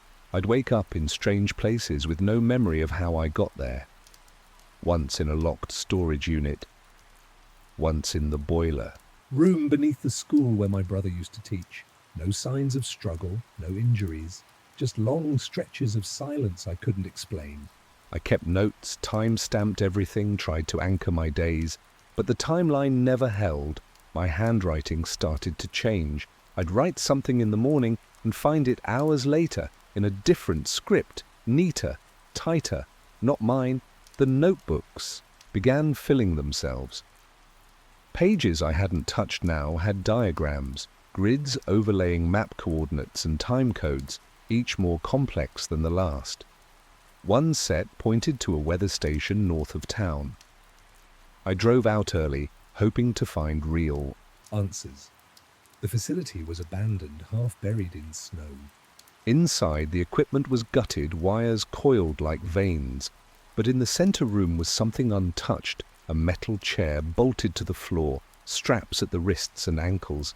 Beside it, a cabinet of VHS tapes, all unmarked. I took one. Back. At the motel, I played it. The footage showed a man strapped to the chair. His head twitched side to side like a glitching machine. He kept repeating, "I remember who I was," over and over like he was trying to convince himself. Near the end, he stopped speaking and just stared into the camera. And then he smiled, not with his mouth, with his eyes. I ejected the tape and smashed it, but I couldn't stop thinking about the smile. It wasn't human. It was copied, learned. Something wearing a memory like a coat. That night, I found my own camera running. I hadn't touched it. The red light was on, battery full. The files saved on the card showed me sleeping, then sitting upright without waking. I stared straight at the lens. In the recording, I whispered, "It's not erasing, it's replacing." Then I laid back down like nothing happened. I didn't remember any of it. I should have felt fear, but I didn't. What I felt was worse, familiarity. Like I'd said it before, like I meant it. I stopped checking the mirrors. Whatever I saw looking back wasn't me, not fully. The expressions were too flat, too slow to shift. Sometimes my eyes moved a fraction behind my thoughts. I noticed it first in a store window reflection. I looked away and walked faster. I couldn't afford to see myself slip. I focused on the notebooks instead. Dana's husband had documented dozens of disappearances, most marked with dates, weather conditions, and phases of the moon. But there was another column I hadn't noticed before. Initials that didn't match the victims. I cross-checked them against public records. Nothing. Then I compared them to employee rosters for the Nome Clinic, city maintenance, and airport staff across the last 2 decades. Still nothing. These weren't names, they were placeholders, coded identifiers, profiles without people. But the pattern was clear. They reappeared in regular intervals every 6 years, always in the same locations. I dug deeper and found a building permit for a radio tower decommissioned in 1998 but still drawing power from a federal grid. It wasn't listed under Nome's utilities. It belonged to a defense contractor with no office, no phone, no listed employees. I drove out there on instinct. The tower was real, rusted, unmanned, fenced off. But the signal it emitted was active. I picked it up on my camera's audio feed, a low frequency pulse just below hearing range. I boosted it, played it back. What I heard was my voice, not from the present. A recording from years ago, an interview I did in Anchorage in 2007, never published. Line for line, perfectly preserved. Something had recorded it, archived it, and was now transmitting it back. I stood there listening to my own words loop. On repeat, echoing from a tower that shouldn't exist. I drove back to town in silence, not even sure what I was anymore. My identity had been taken offline, my memories tampered with, and now my past was being rebroadcast like part of a program. It wasn't surveillance, it was reinforcement, not memory loss, memory insertion. I didn't just feel manipulated, I felt rehearsed. And whoever wrote the script hadn't finished yet. I knew there was no going back. I couldn't leave Nome, couldn't prove who I was, and couldn't trust what I remembered. But I could still follow the pattern. Every 6 years, always in winter, always near the outskirts. I mapped the initials from the notebooks onto the dates and locations. Each one formed a tight radius around a former Air Force relay station, now listed as non-operational. That was the last piece, the real center. I parked 2 miles out and walked in with a wind-up flashlight and a thermal blanket. The station sat in the woods, covered in snow and silence. No signs of recent use. Just a steel hatch half buried near the base of a frozen antenna. I pried it open with a crowbar I'd stashed weeks earlier. Inside was a narrow staircase leading down into darkness. The walls were lined with soundproofing foam and what looked like old fiber optic cable. But it wasn't abandoned. The floor was warm. I followed the corridor until it opened into a circular room, concrete, silent, windowless. In the center sat a chair, identical to the one in the weather station, metal frame, wrist restraints, a camera mounted in the ceiling, pointing straight down. No monitor, no operator, just a blinking red light. And on the floor, scrawled in marker, "This is where they record forgetting." I stood there for a long time trying to feel fear, but all I felt was clarity. This wasn't alien, it wasn't supernatural. It was a test site, a trial field for something older than drones or satellites. Memory as infrastructure. Identity as experiment. The vanishings weren't abductions, they were version control. My brother had been part of the first round, I was part of the last. The film, controlled narrative. Make it loud, surreal, easy to dismiss. Turn truth into entertainment. That's kinda why the owls, that's why the voices, that's why I kept finding myself in places I didn't remember going. It wasn't happening to me, it was using me, but I made a choice then not to run, not to hide. I would become the error in their system because I still remembered. I remembered who I was before they tried to overwrite it. And that's something they can't delete. Not yet. You don't wake up 3 states away by accident, not with your engine still warm and your keys in the ignition. That's the first thing I wrote in the notebook I now carry everywhere. Not a journal, not exactly. More like evidence. Because after that night, I stopped trusting memory. The drive from my office park to my house in Chesterfield should have taken 40 minutes, but I came to at dawn, slouched in the driver's seat of a parked car outside a motel in Missouri. The engine still running. No gas receipts. No missed calls. Just 7 hours that didn't belong to me. My name's Mara Quinn. 35 data analyst still renting the same beige duplex I moved into right after college. Nothing about my life was supposed to be interesting until it started vanishing. I was still in my work clothes, shirt inside out. My phone battery was dead, but the last photo in my gallery was a blurry shot of what looked like a metal ceiling. I told myself it was stress. A one-off. But a week later, it happened again. I blinked at a red light in town, and next thing I knew, I was 2 counties south, watching my neighbor's dog bark at me from my own backyard. My own dog, Baxter, was gone.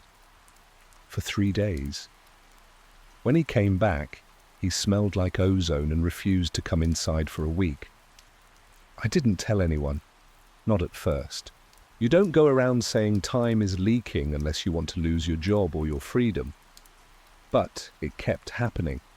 Hours lost, keys misplaced, static in my ears. People looked at me funny. Or not at all. I started wearing a recorder on me, something cheap and digital. Most of the time it caught nothing. But once there was a tone, low, mechanical, almost like a tuning fork, just beyond hearing. After that, I started noticing the patterns, streetlights flickering when I walked under them, car alarms going off in sync, a man outside the pharmacy who stared too long before turning away like he knew me from somewhere. This wasn't sleepwalking. It wasn't some undiagnosed blackout condition. I'd been somewhere. I just hadn't come back whole. That was when I booked the session with the hypnotherapist. And that, looking back, was the moment the floor really started to give. The hypnotherapist office was in a converted brick duplex on a quiet residential street. No sign, just a name on the mailbox, Dr. Elaine Mercer. I almost turned around twice. Part of me still hoped this was all stress or some strange sleep disorder. But something deeper, the part of me that kept waking in the wrong place, needed to know. Inside, her office was warm and unremarkable. Bookshelves, soft lighting, a white noise machine that hummed faintly. She had a kind face, mid-50s maybe, with a voice that made you feel like you were safe, even when you weren't. We talked for a while. She didn't flinch when I mentioned missing time. Just nodded, took notes. When I finally agreed to try the session, she dimmed the lights and had me lie back on a small leather couch. "Count backward from 10, she said. "Just let the images come. Don't force them." At first, nothing. Then flashes. Sounds. Cold metal under my skin. A pressure in my chest like I couldn't move but wasn't trying to. Lights. Blue. And white, shifting patterns across curved walls. I heard my own voice before I felt my mouth moving. "There's no ceiling? There's no up?" Dr. Mercer asked. "Are you alone?" I answered without hesitation. "They're here, but not watching. They already know." I couldn't see them, but I felt them. Tall, still shapes. Not aliens. Not exactly. Their outlines reminded me of people I used to know, distorted in the way a dream can make a familiar face wrong. There was a hum in the room, steady and low, like something powering on just beneath hearing. My skin felt electric. I tried to speak again, but my jaw wouldn't move. Then a voice, not mine, not Dr. Mercer's, whispered in my head. Just one word. Remember. I woke up gasping. My shirt was soaked. Dr. Mercer sat beside me, steadying my shoulder. She looked shaken. "You were speaking in a language I couldn't." "Place," she said. "Your voice changed." I asked her if the session was recorded. She shook her head. It should have been, but the recorder failed. The file's blank. I didn't sleep that night. I just listened to the hum in my ears and waited for it to get louder. After that session, something shifted. Not in the world, but in me. I couldn't stop thinking about the word I'd heard. Remember, it echoed through everything, in traffic, in silence, in dreams. I started writing down every strange detail, no matter how small. Times, places, people. I bought a cheap burner phone and used it only for voice notes. I stopped trusting my main one, especially after it rebooted twice. On its own, and wiped a week's worth of calls. At work, I pretended everything was fine. I smiled when people spoke to me, nodded at meetings, but inside, I was miles away, trapped between waking life and the static hum that never left my head. I joined a few online forums, places where people posted about time slips, lost hours, and unexplainable memories. Most of it sounded like fiction or attention-seeking, but every so often something felt real, too specific to ignore.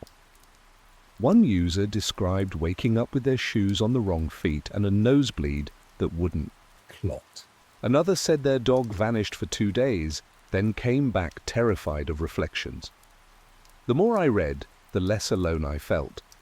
There was a pattern forming, the hum, the missing time, the odd details that made no sense on their own, but aligned across different stories. One night I came across a thread titled "Rooms with No Corners." My hands went cold. That's what I had seen or not seen under hypnosis. The poster described the space exactly. Smooth, curved walls, strange lighting, and the feeling of being observed by something just out of sight. I messaged them privately. They replied a day later. "You're not crazy. They use memory suppression tech. You've been breached." I asked what they meant. Their next message was a list of dates and locations, all matched mine. Times when I'd lost hours. One entry included coordinates, an address outside Milwaukee. When I looked it up, it belonged to a now-defunct neuroscience lab. I stared at the screen for a long time. This wasn't random. Someone was tracking me, or we were all being tracked. I didn't know what I was going to find there, but I knew I had to go. I couldn't trust my own thoughts, but I could still follow the pattern. The building was just outside the city limits, one of those dull, windowless blocks that used to be something important, but had been quietly erased. The sign out front was gone, just bolts where a nameplate used to be. I parked across the street and waited, watching for signs of life. No cars, no cameras I could see. Just cracked pavement, overgrown weeds, and a padlocked door that looked like it hadn't opened in years. I circled the perimeter once. The back entrance had a rusted service. Door with no alarm box. I slid my crowbar into the seam and leaned in, slow, steady. It gave without much noise. Inside was worse than I expected. No power, no light. The air was thick with dust and something sharp, like old copper. I kept low and moved quietly, flashlight off, relying on the glow from my phone. The hallways were empty, stripped of furniture and labels, but not clean. Scuff marks along the walls. A worn trail in the floor tiles. I followed it. After maybe 20 minutes of slow progress, I found a room that didn't match the others. Door still intact. Number stenciled on it, B113. I felt the hum again, deep, behind the ears. My fingers tingled. I reached for the knob. It wasn't locked. Inside, the room was empty but wrong.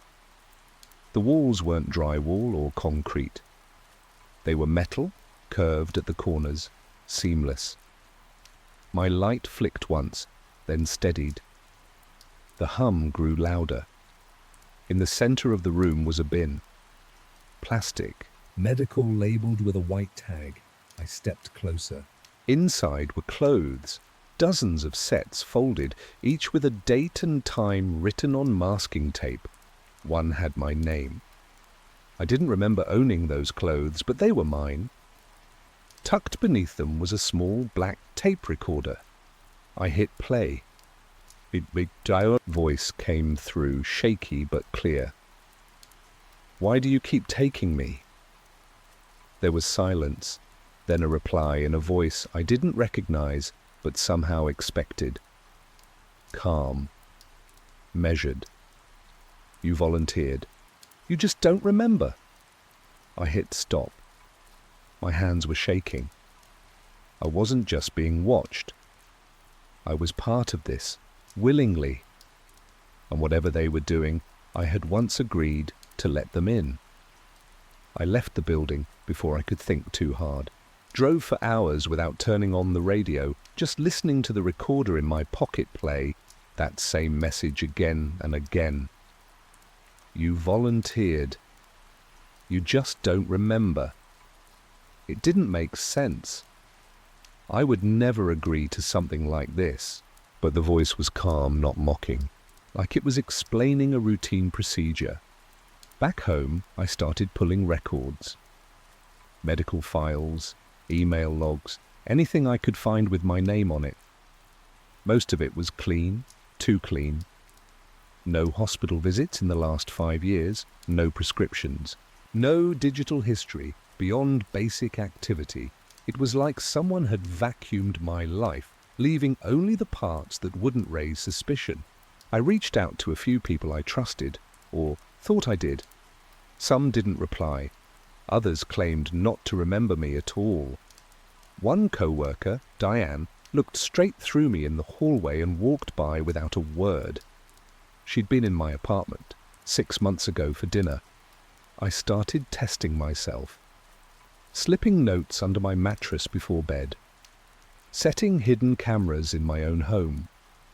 The results weren't comforting. A note I wrote in black ink came back rewritten in blue. A camera caught me standing in the living room at 3:14 a.m., staring into the dark for over an hour, not moving. The next day, I had no memory of it. I uploaded copies of everything to encrypted drives, photos, documents, audio files, but some of them wouldn't reopen. Corrupted. Others played back distorted, like they'd been overwritten by something out of sync. The forums grew quiet. One by one, users I'd followed disappeared. Their accounts deactivated, their posts wiped. I got an email from someone I didn't know, no subject line, one sentence in the body. They never erase everything, just enough. My hands wouldn't stop shaking after I read it. I didn't know who I was protecting anymore, myself or the version of me they wanted to keep intact. Sleep became impossible. Time bent, days blurred, thoughts slipped. I kept recording. Not because I believed I could stop it, but because I had to leave something behind. A trail for whoever came next, before they took that too. I started hearing from others, quietly, cautiously. A man named Peter reached out through one of the encrypted channels. No profile picture, no backstory. Just a voice message. "They're not aliens," he said. "Not in the way people think. They're contractors, behavioral, psychological. They work for someone you've heard of but wouldn't suspect." He claimed he used to work at a research facility in Nevada, shut down after a classified trial went off script. Volunteers were used to test synthetic memory breaks, patterns of frequency, tone, and environment designed to fragment recall. The goal wasn't deletion, it was redirection. Rewrite a subject's perception without erasing the underlying structure. "They don't want you to forget," he said. "They want you to doubt." He gave me an address, storage unit, outskirts of an industrial park, said it belonged to a shell company tied to the original program. I didn't ask how he knew, I just went. It was late when I got there. The lot was empty, the air still. I had the code. Inside was a metal unit, colder than it should have been. Bins lined the walls, plastic, labelled. Everyone marked with dates and initials. One was mine. I opened it slowly. More clothes. A name tag from a clinic I'd never worked at. A receipt for a motel I'd never stayed in. I found tapes, cassette, not digital. Dozens of them, all with my name.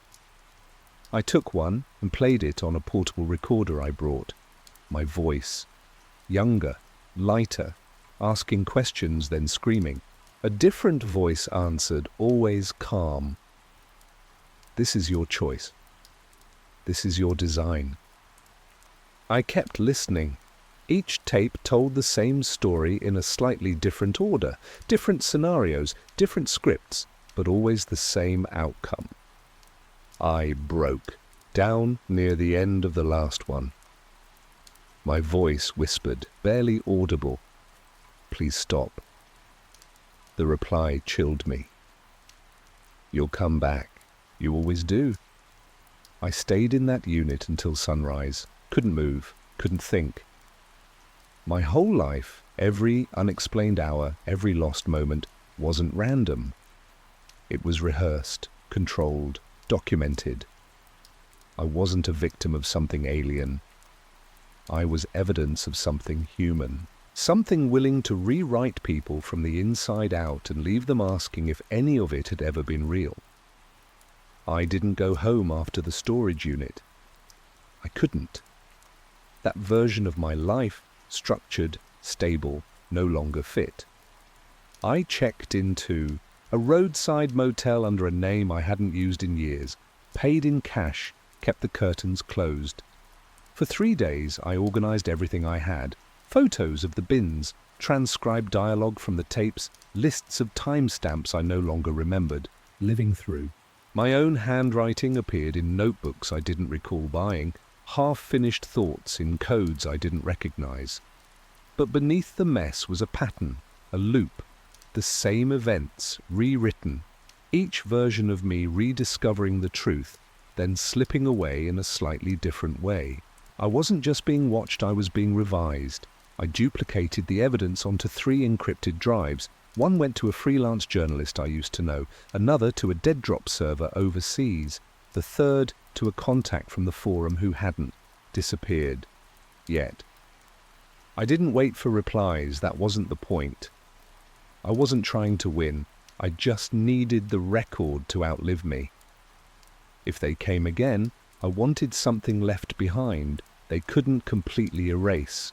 I began leaving audio messages for myself. Small, quiet reminders, not for proof, for orientation. The recorder stayed with me, even in sleep, or what passed for it. The static hum never left. Some nights it pulsed behind the walls. Others, it came from inside my own chest. Then last night, something changed. I played back a recording I'd made at 2:12 a.m. There was no voice, just silence. But the timestamp had jumped forward 6 hours. I hadn't touched the recorder, and I couldn't remember anything between. That's when I heard it. Not in my head this time, in the room. A low vibration like a dull engine buried in concrete. It came from behind the wall near the bathroom, then it stopped. I don't know how long I sat there staring at nothing, but I hit record again. Not because I expect it to protect me, because it's the only way I still recognize myself. If you're hearing this, if you're missing pieces of time, don't try to fight it. Just start documenting every hour, every word, because if they can take time, they can take structure, and once they have structure, they can take you. You never forget the first time your own voice becomes a liability. Mine aired on a Tuesday. My name's Noel Ashford, and until this year, my biggest scoop was proving a decommissioned radar station had become a weed farm. I used to write fluff for a mid-tier conspiracy podcast, UFO sightings, ghost towns, Cold War tunnels recycled into wine cellars, but it paid rent and kept me comfortably numb. The kind of stories that made people feel edgy without ever threatening their worldviews. That changed the day I opened an anonymous email marked only with the subject line. June 1992, Echo Range Unlisted. Inside was a single video file. No message, no sender metadata. Just footage dated but not time stamped, with low-res VHS artifacts that still managed to send a chill through me. I watched it 10 times that night. A desert. Distant sky arcs, bright, silent, too fast to be natural. Then a hard stutter in the frame. The camcorder shakes, 2 shapes flicker into existence beside it, like they stepped out of a skipped frame. They didn't walk up. They weren't there. And then they were. In black suits, expressionless, like mannequins left in the rain too long. I edited the footage. Cut it before the shapes got close, blurred the background, published it with caveats. My co-host, Ryan, played skeptic as usual. We got the usual surge in views, tinfoil chatter, Reddit speculation. I forgot about it within a week, until they came, not at night, not with fanfare, just 2 men in black suits at the cafe where I wrote scripts on Wednesdays. No names, no credentials, skin pale, suits dry cleaned to perfection, but slightly off in the collar, like they'd seen one too many render cycles. They didn't threaten me, didn't accuse me. One simply asked, "Do you want to keep your memories?" I laughed. No one else in the cafe even looked up. That night I tried to trace the email. Nothing. The IP was void, not masked, erased. Archive.org didn't have my episode. My laptop couldn't find the file. Even my studio backups, gone. The audio, the show notes, my edited clips. It was as if the episode never happened. And that's when the paranoia began. The morning after the cafe, I woke up on the kitchen floor. My recorder was still running, analog, micro-cassette. I had left it there out of habit, recording my thoughts at night when sleep wouldn't come. The tape was empty. 30 minutes of nothing. No voice. No clicks. Just a faint hum, like distant wires vibrating. I checked the fridge. A typed note sat on the middle shelf, resting against the milk. That's enough now. No signature, no envelope, just those 4 words on ivory stop. I live alone. I don't drink. The doors were locked from the inside. That was the first time I felt fear settle into the bones. Not the jumpy kind, this was heavier, quieter, like gravity had shifted. I called Ryan, asked if he remembered the footage. He didn't. Not even the episode name. When I pushed, he got annoyed, said I should take time off, maybe delete some of my search history and get some air. But I'd already checked the archives, nothing. Not just missing, restructured. My files weren't corrupted. They were reorganized, re-indexed, like someone had rewritten the episode out of our timeline. I went to our studio next, door unlocked, equipment untouched. But every folder in our hard drive was out of order. Footage had new timestamps, the log sheets I'd kept, gone. Even the backups I'd labelled by hand had been relabelled in clean, uniform print I never used. I found one file still intact, a test clip I'd made on an old Hi-8 tape recorder as a joke. I played it back. Midway through, the image flickered, not static, just a single frame of something behind me. 2 figures, blurry and distorted, standing where no one had stood, not reflected, not filmed, just there for a split second like interference from a different feed. Their faces didn't move, their eyes weren't eyes. Just grey fields, like unrendered polygons. I shut off the tape. My hands wouldn't stop shaking. I couldn't prove any of it. Not to the police, not to Ryan, not to myself. That's when I stopped sleeping, and when I stopped trusting mirrors. I started seeing them, in places they shouldn't be, crosswalk reflections, parking structure cameras, security footage that flickered when I passed, and every time I looked, their faces were less human. Sleep was no longer an option. I stayed in motion, daylight walks, old books, background noise always running. Silence felt dangerous. It left space for them. At first it was small things, glitches in podcasts I didn't edit, brief distortions in live radio, like someone whispering between frequencies.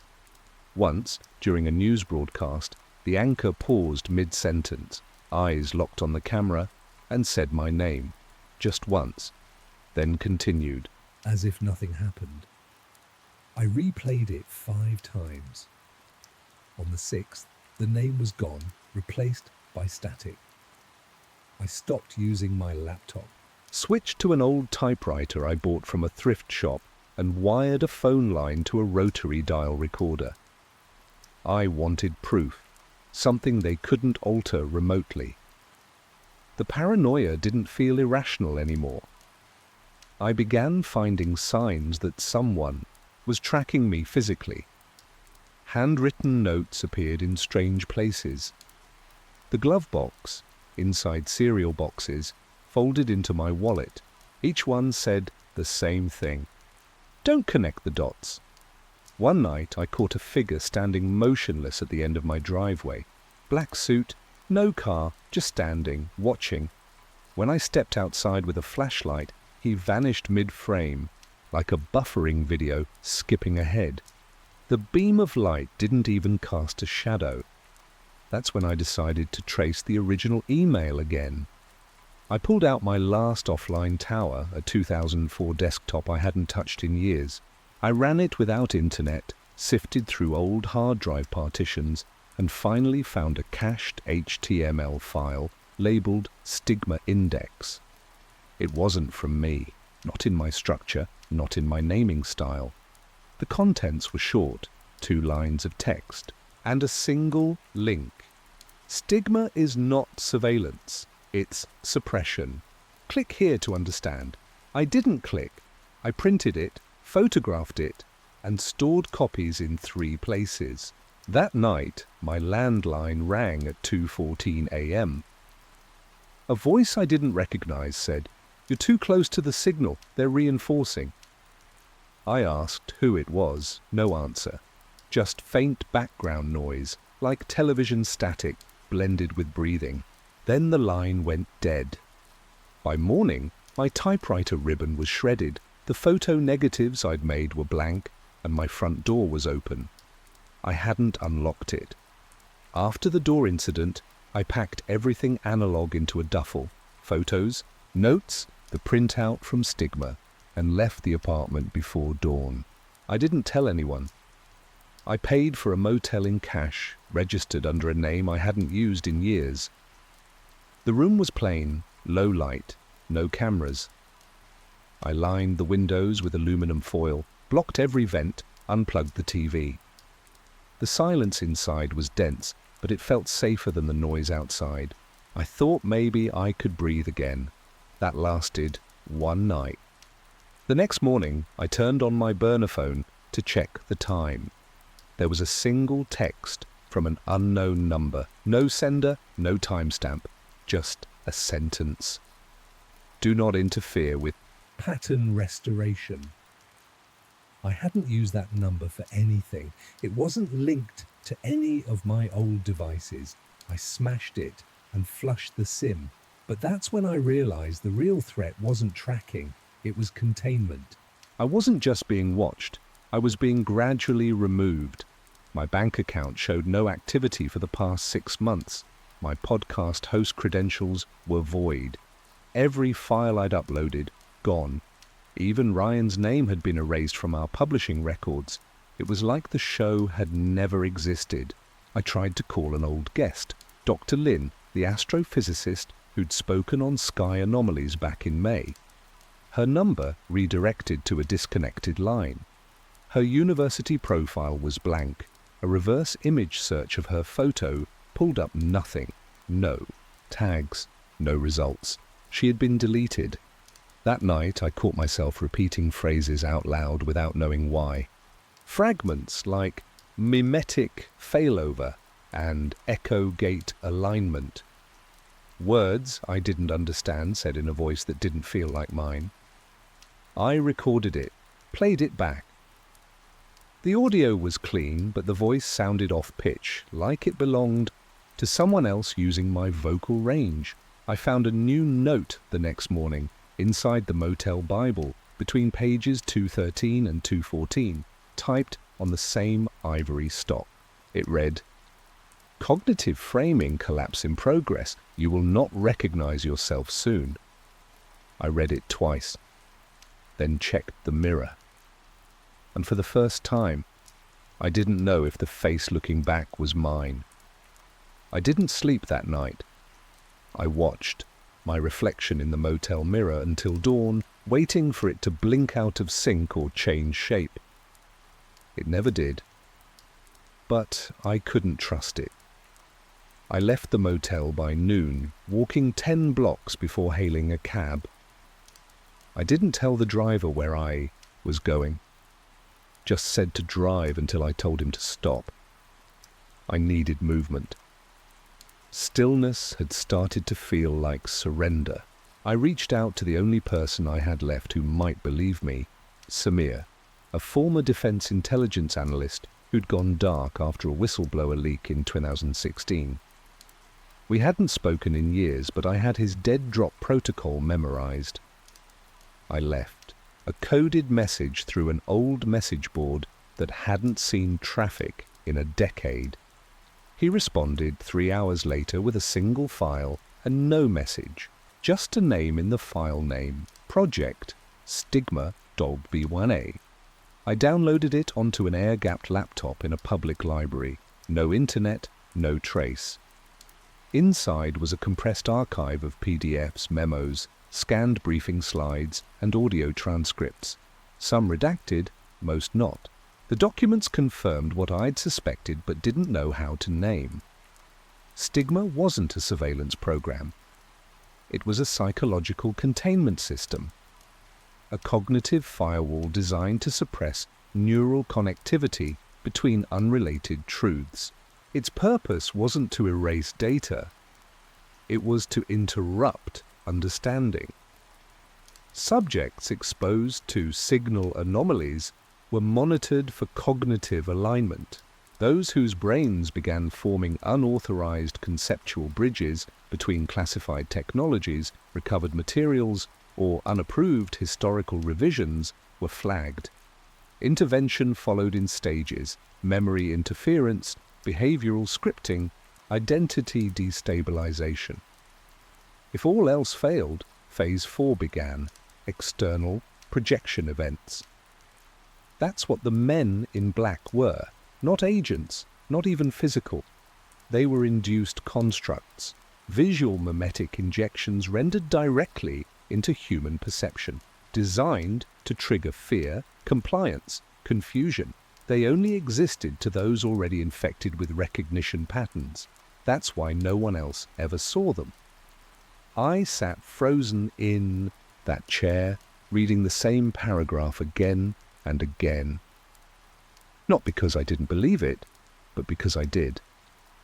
I hadn't uncovered a cover-up. I had activated something dormant in myself. And now it was rewriting me from the inside out. I didn't leave the library right away. I sat there as long as I could, surrounded by strangers who had no idea the man beside them was falling apart. Every movement felt mechanical. I walked outside into the cold daylight and realized I hadn't eaten in almost 2 days. I bought a sandwich from a street vendor and threw it away after 2 bites. It tasted like paper. My senses were dull. Even sound felt distant, like it traveled through glass. I made it to a safe house I'd used once before, a basement storage unit under a shuttered pawn shop. No windows, 1 steel door. I disconnected every traceable device and began reading through the Stigma files again, this time slowly, methodically. One document described distortion protocols, a last resort technique used when standard suppression failed.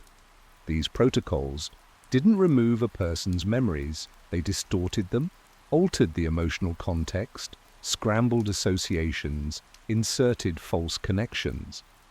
According to the files, people under active distortion often retained facts but lost coherence. They remembered events but not why they mattered. They sounded paranoid without cause, unstable without proof. Their credibility collapsed while the truth remained buried in plain sight. I recognized myself in the descriptions. One line stopped me cold.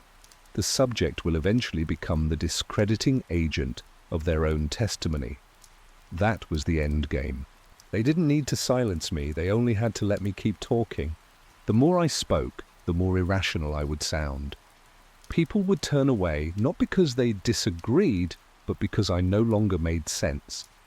Later that night, I turned on a shortwave radio, just to hear something real. The signal kept jumping. Then a familiar voice came through. It was me. My own voice, reading phrases I'd never recorded, nonsense phrases strung together with perfect clarity. Pattern breach neutral, witness code self-looped, continue false loop cycle. The recording ended with a laugh. Mine slowed down and warped. I stared at the speaker for nearly 10 minutes before turning the dial again. Static returned. I shut it off and sat in the dark. Not scared, just empty. I was no longer being hunted. I was being edited. I stayed underground for 3 more days. I didn't speak, didn't write, didn't move unless necessary. I wanted to see if silence made a difference. It didn't. The thoughts still came, half-formed memories wrapped in phrases I didn't recognize. When I tried to write them down, the sentences unraveled mid-word. When I read them back, they meant nothing. The distortion wasn't slowing, it was completing. I reviewed the stigma documents one last time. They all pointed to a final phase, what they called public nullification. It wasn't about disappearing, it was about saturation. They leaked just enough truth in the wrong format, wrapped it in paranoia, and let you self-destruct in front of your audience. The deeper you went, the more you sounded like fiction. 100 aliases, 1,000 uploads, all pointing to real evidence buried in ridiculous presentation. That's what I had become, a warning wrapped in noise. When I turned my phone back on, I saw that every account I once used had been scrubbed. My blog archives redirected to broken links. Every backup was corrupted or replaced with unrelated files. My name returned no results on search engines, not even cached. It was like I'd been overwritten. And then came the final sign. A podcast episode from my own feed, published under my name, with my voice. Except I never recorded it. It sounded like one of our early shows, light, casual, harmless, a deepfake so accurate I couldn't prove it wasn't me.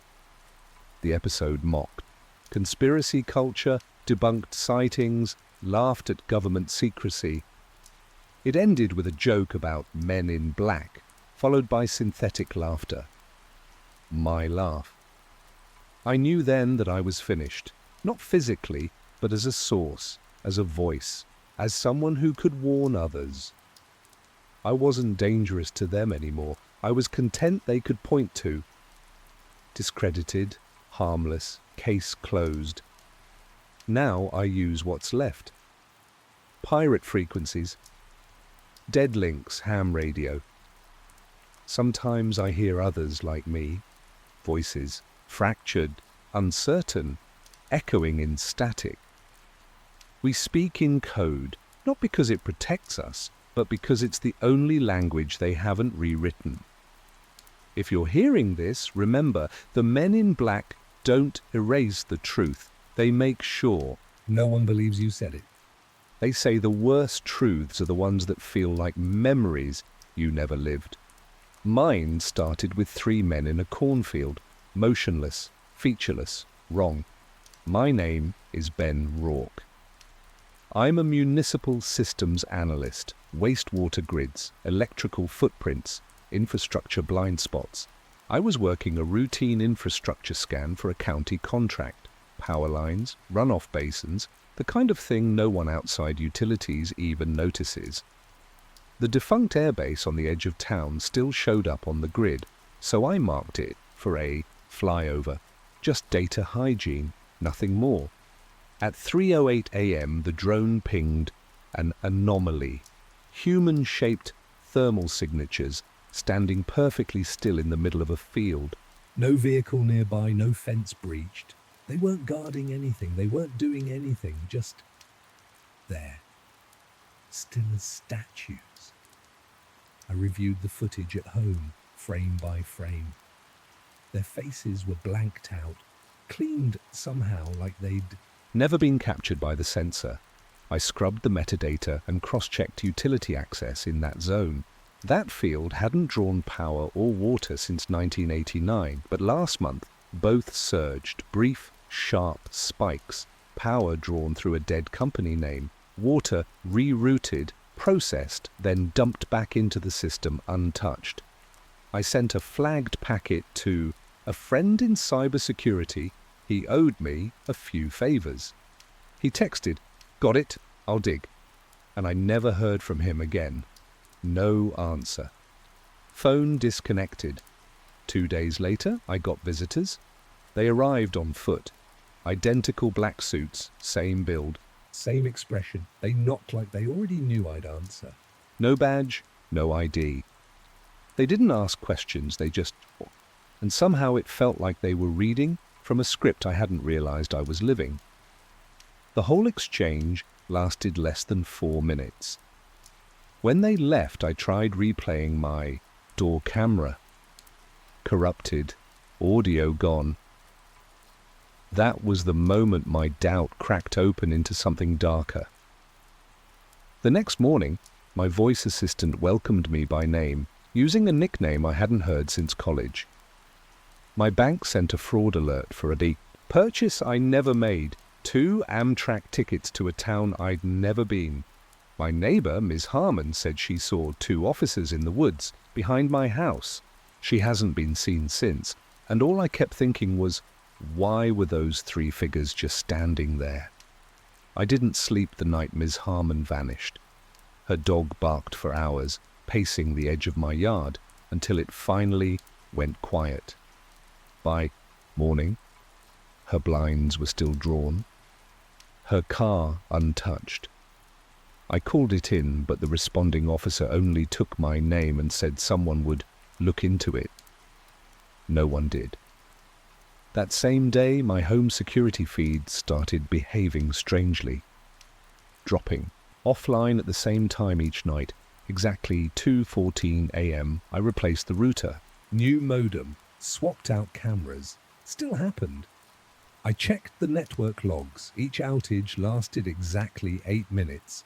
Every time. I used a packet sniffer and traced the interference to a nearby repeater station.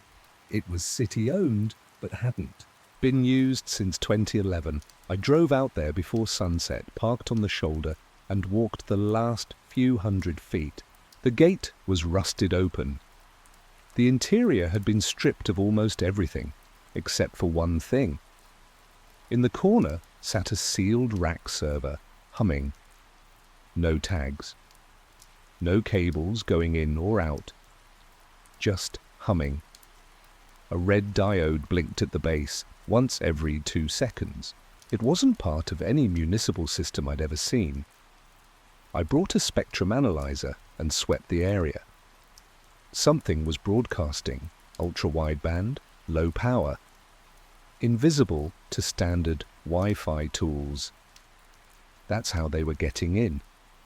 They weren't just accessing my cameras, they were syncing to them, matching timestamps, bypassing my network entirely. I don't remember leaving the site. One moment I was watching the spectrum analyzer. The next, I was back in my car, engine running, 3 miles away with no memory of the drive. My hands were shaking. There was a metallic taste in my mouth, and in my coat pocket I found something I hadn't put there, a white plastic card. Blank on one side, a tiny embedded chip on the other. No text, no logo. I don't know how it got there. But when I held it under a UV flashlight that night, something glowed faintly across the surface. 4 digits, 1913, that number meant nothing to me until I checked my work terminal the next morning. Grid zone 1913, where the drone footage was captured. The feed hadn't just gone dark. Something had taken control of the entire system. Grid zone 1913 wasn't supposed to be active. I double-checked the logs. No permits, no scheduled maintenance, no recent entries in the utility registry. But 2 days after finding the card, I saw something impossible. I was reviewing archived camera footage from a nearby traffic sensor when I noticed a figure walking past the southern gate of the defunct airbase. He wore my coat, my build, even the way he turned his head, how he walked, exactly like me. But I hadn't been near that gate. Not once. I paused the footage and ran it through biometric markers. Gait analysis returned a 98% match, facial features 100%. It was me, or something wearing me. I couldn't breathe. I'd heard of deep fakes, of course, but this wasn't digital. This was surveillance from a motion sensor camera hardwired into a state DOT system. No network connection, no cloud access.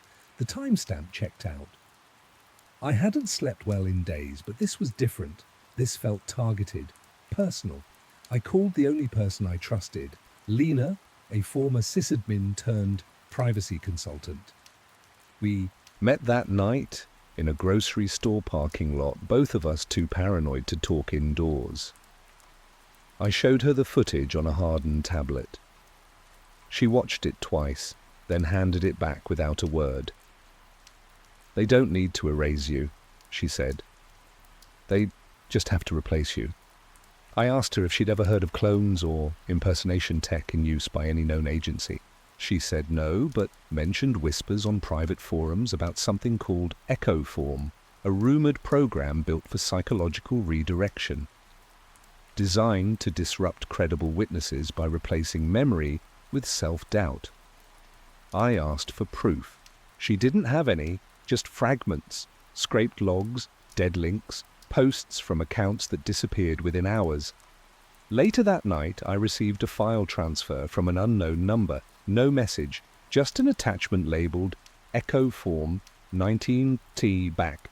When I opened it, the screen went black. Then a single line appeared in white text.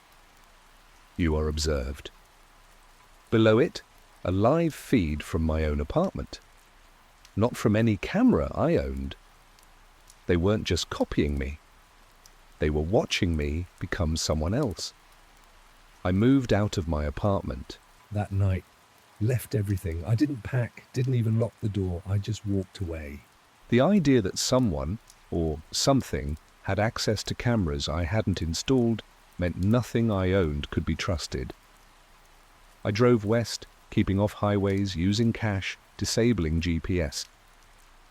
For 2 nights, I slept in my car outside truck stops, staying awake as long as I could. But on the 3rd night, exhaustion caught up with me. I pulled into an old roadside motel, paid in cash, and stayed in a corner room with no windows facing the lot. I didn't sleep well. The room had a low hum, just beneath the range of normal hearing. At first, I thought it was a failing light fixture, but the source moved, from the ceiling to the walls to the floor, like it was circling me. I covered the smoke detector and unplugged everything. Still the tone continued. When I closed my eyes, I started seeing repeating patterns, gestures, movements, words that didn't belong to any language I knew but felt familiar. Like muscle memory I hadn't earned. At sunrise, I sat on the bathroom floor with the card I'd found in my pocket days earlier. I scanned it using a modified NFC reader connected to a standalone device. There was data on it, corrupted but partially intact. It wasn't identification. It was executable code. I ran it in a sandboxed emulator. What loaded wasn't a program, but a sequence of time-coded interactions, phrases to say, body postures to mimic, responses to anticipated questions. It was a behavioral script, a training set. And every loop began with the same line of dialogue. "You were never here." I recognized parts of the script, phrases I'd heard during the visit from the men in black.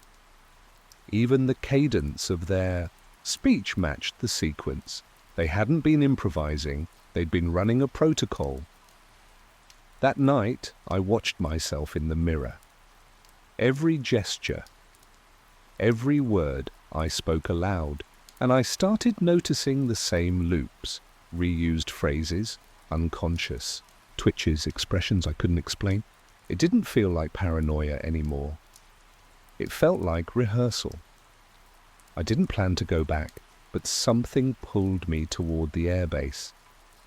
I needed to see where it started, to understand what they were protecting. At dawn, I parked 2 miles out and approached on foot through the tree line. The perimeter fencing was intact, but I noticed new motion sensors mounted low to the ground, unlabeled, camouflaged, not standard issue. I stayed low, moving between dead zones I'd mapped years ago when the base was still under municipal oversight. Whatever was happening now wasn't government managed in any conventional sense. It was something else. At the northeast corner of the property, I spotted movement. A man in a high-vis vest walking toward a service shed. I almost called out. From behind, he looked familiar. Same build. Same hair. He opened the shed and stepped inside. A moment later, I caught a glimpse of his face in the reflective metal door. It was mine, not similar, identical. I froze. He didn't react to my presence, didn't look up, just moved with the same practiced rhythm I'd seen in the surveillance footage. I stayed there, hidden, for almost an hour. He exited, walked, a perimeter route, then returned to the shed. Same pattern. Same sequence, like clockwork. Like he'd been programmed to perform one job, look enough like me to be seen, but not enough to question. I wasn't just being watched, I was being simulated, replicated. Later, in the motel, I reviewed what little footage I'd captured. The reflections confirmed it. I enhanced the image. Small discrepancies, skin too smooth, eyes that didn't blink at natural intervals. But to anyone else, it was me. Someone had created a decoy.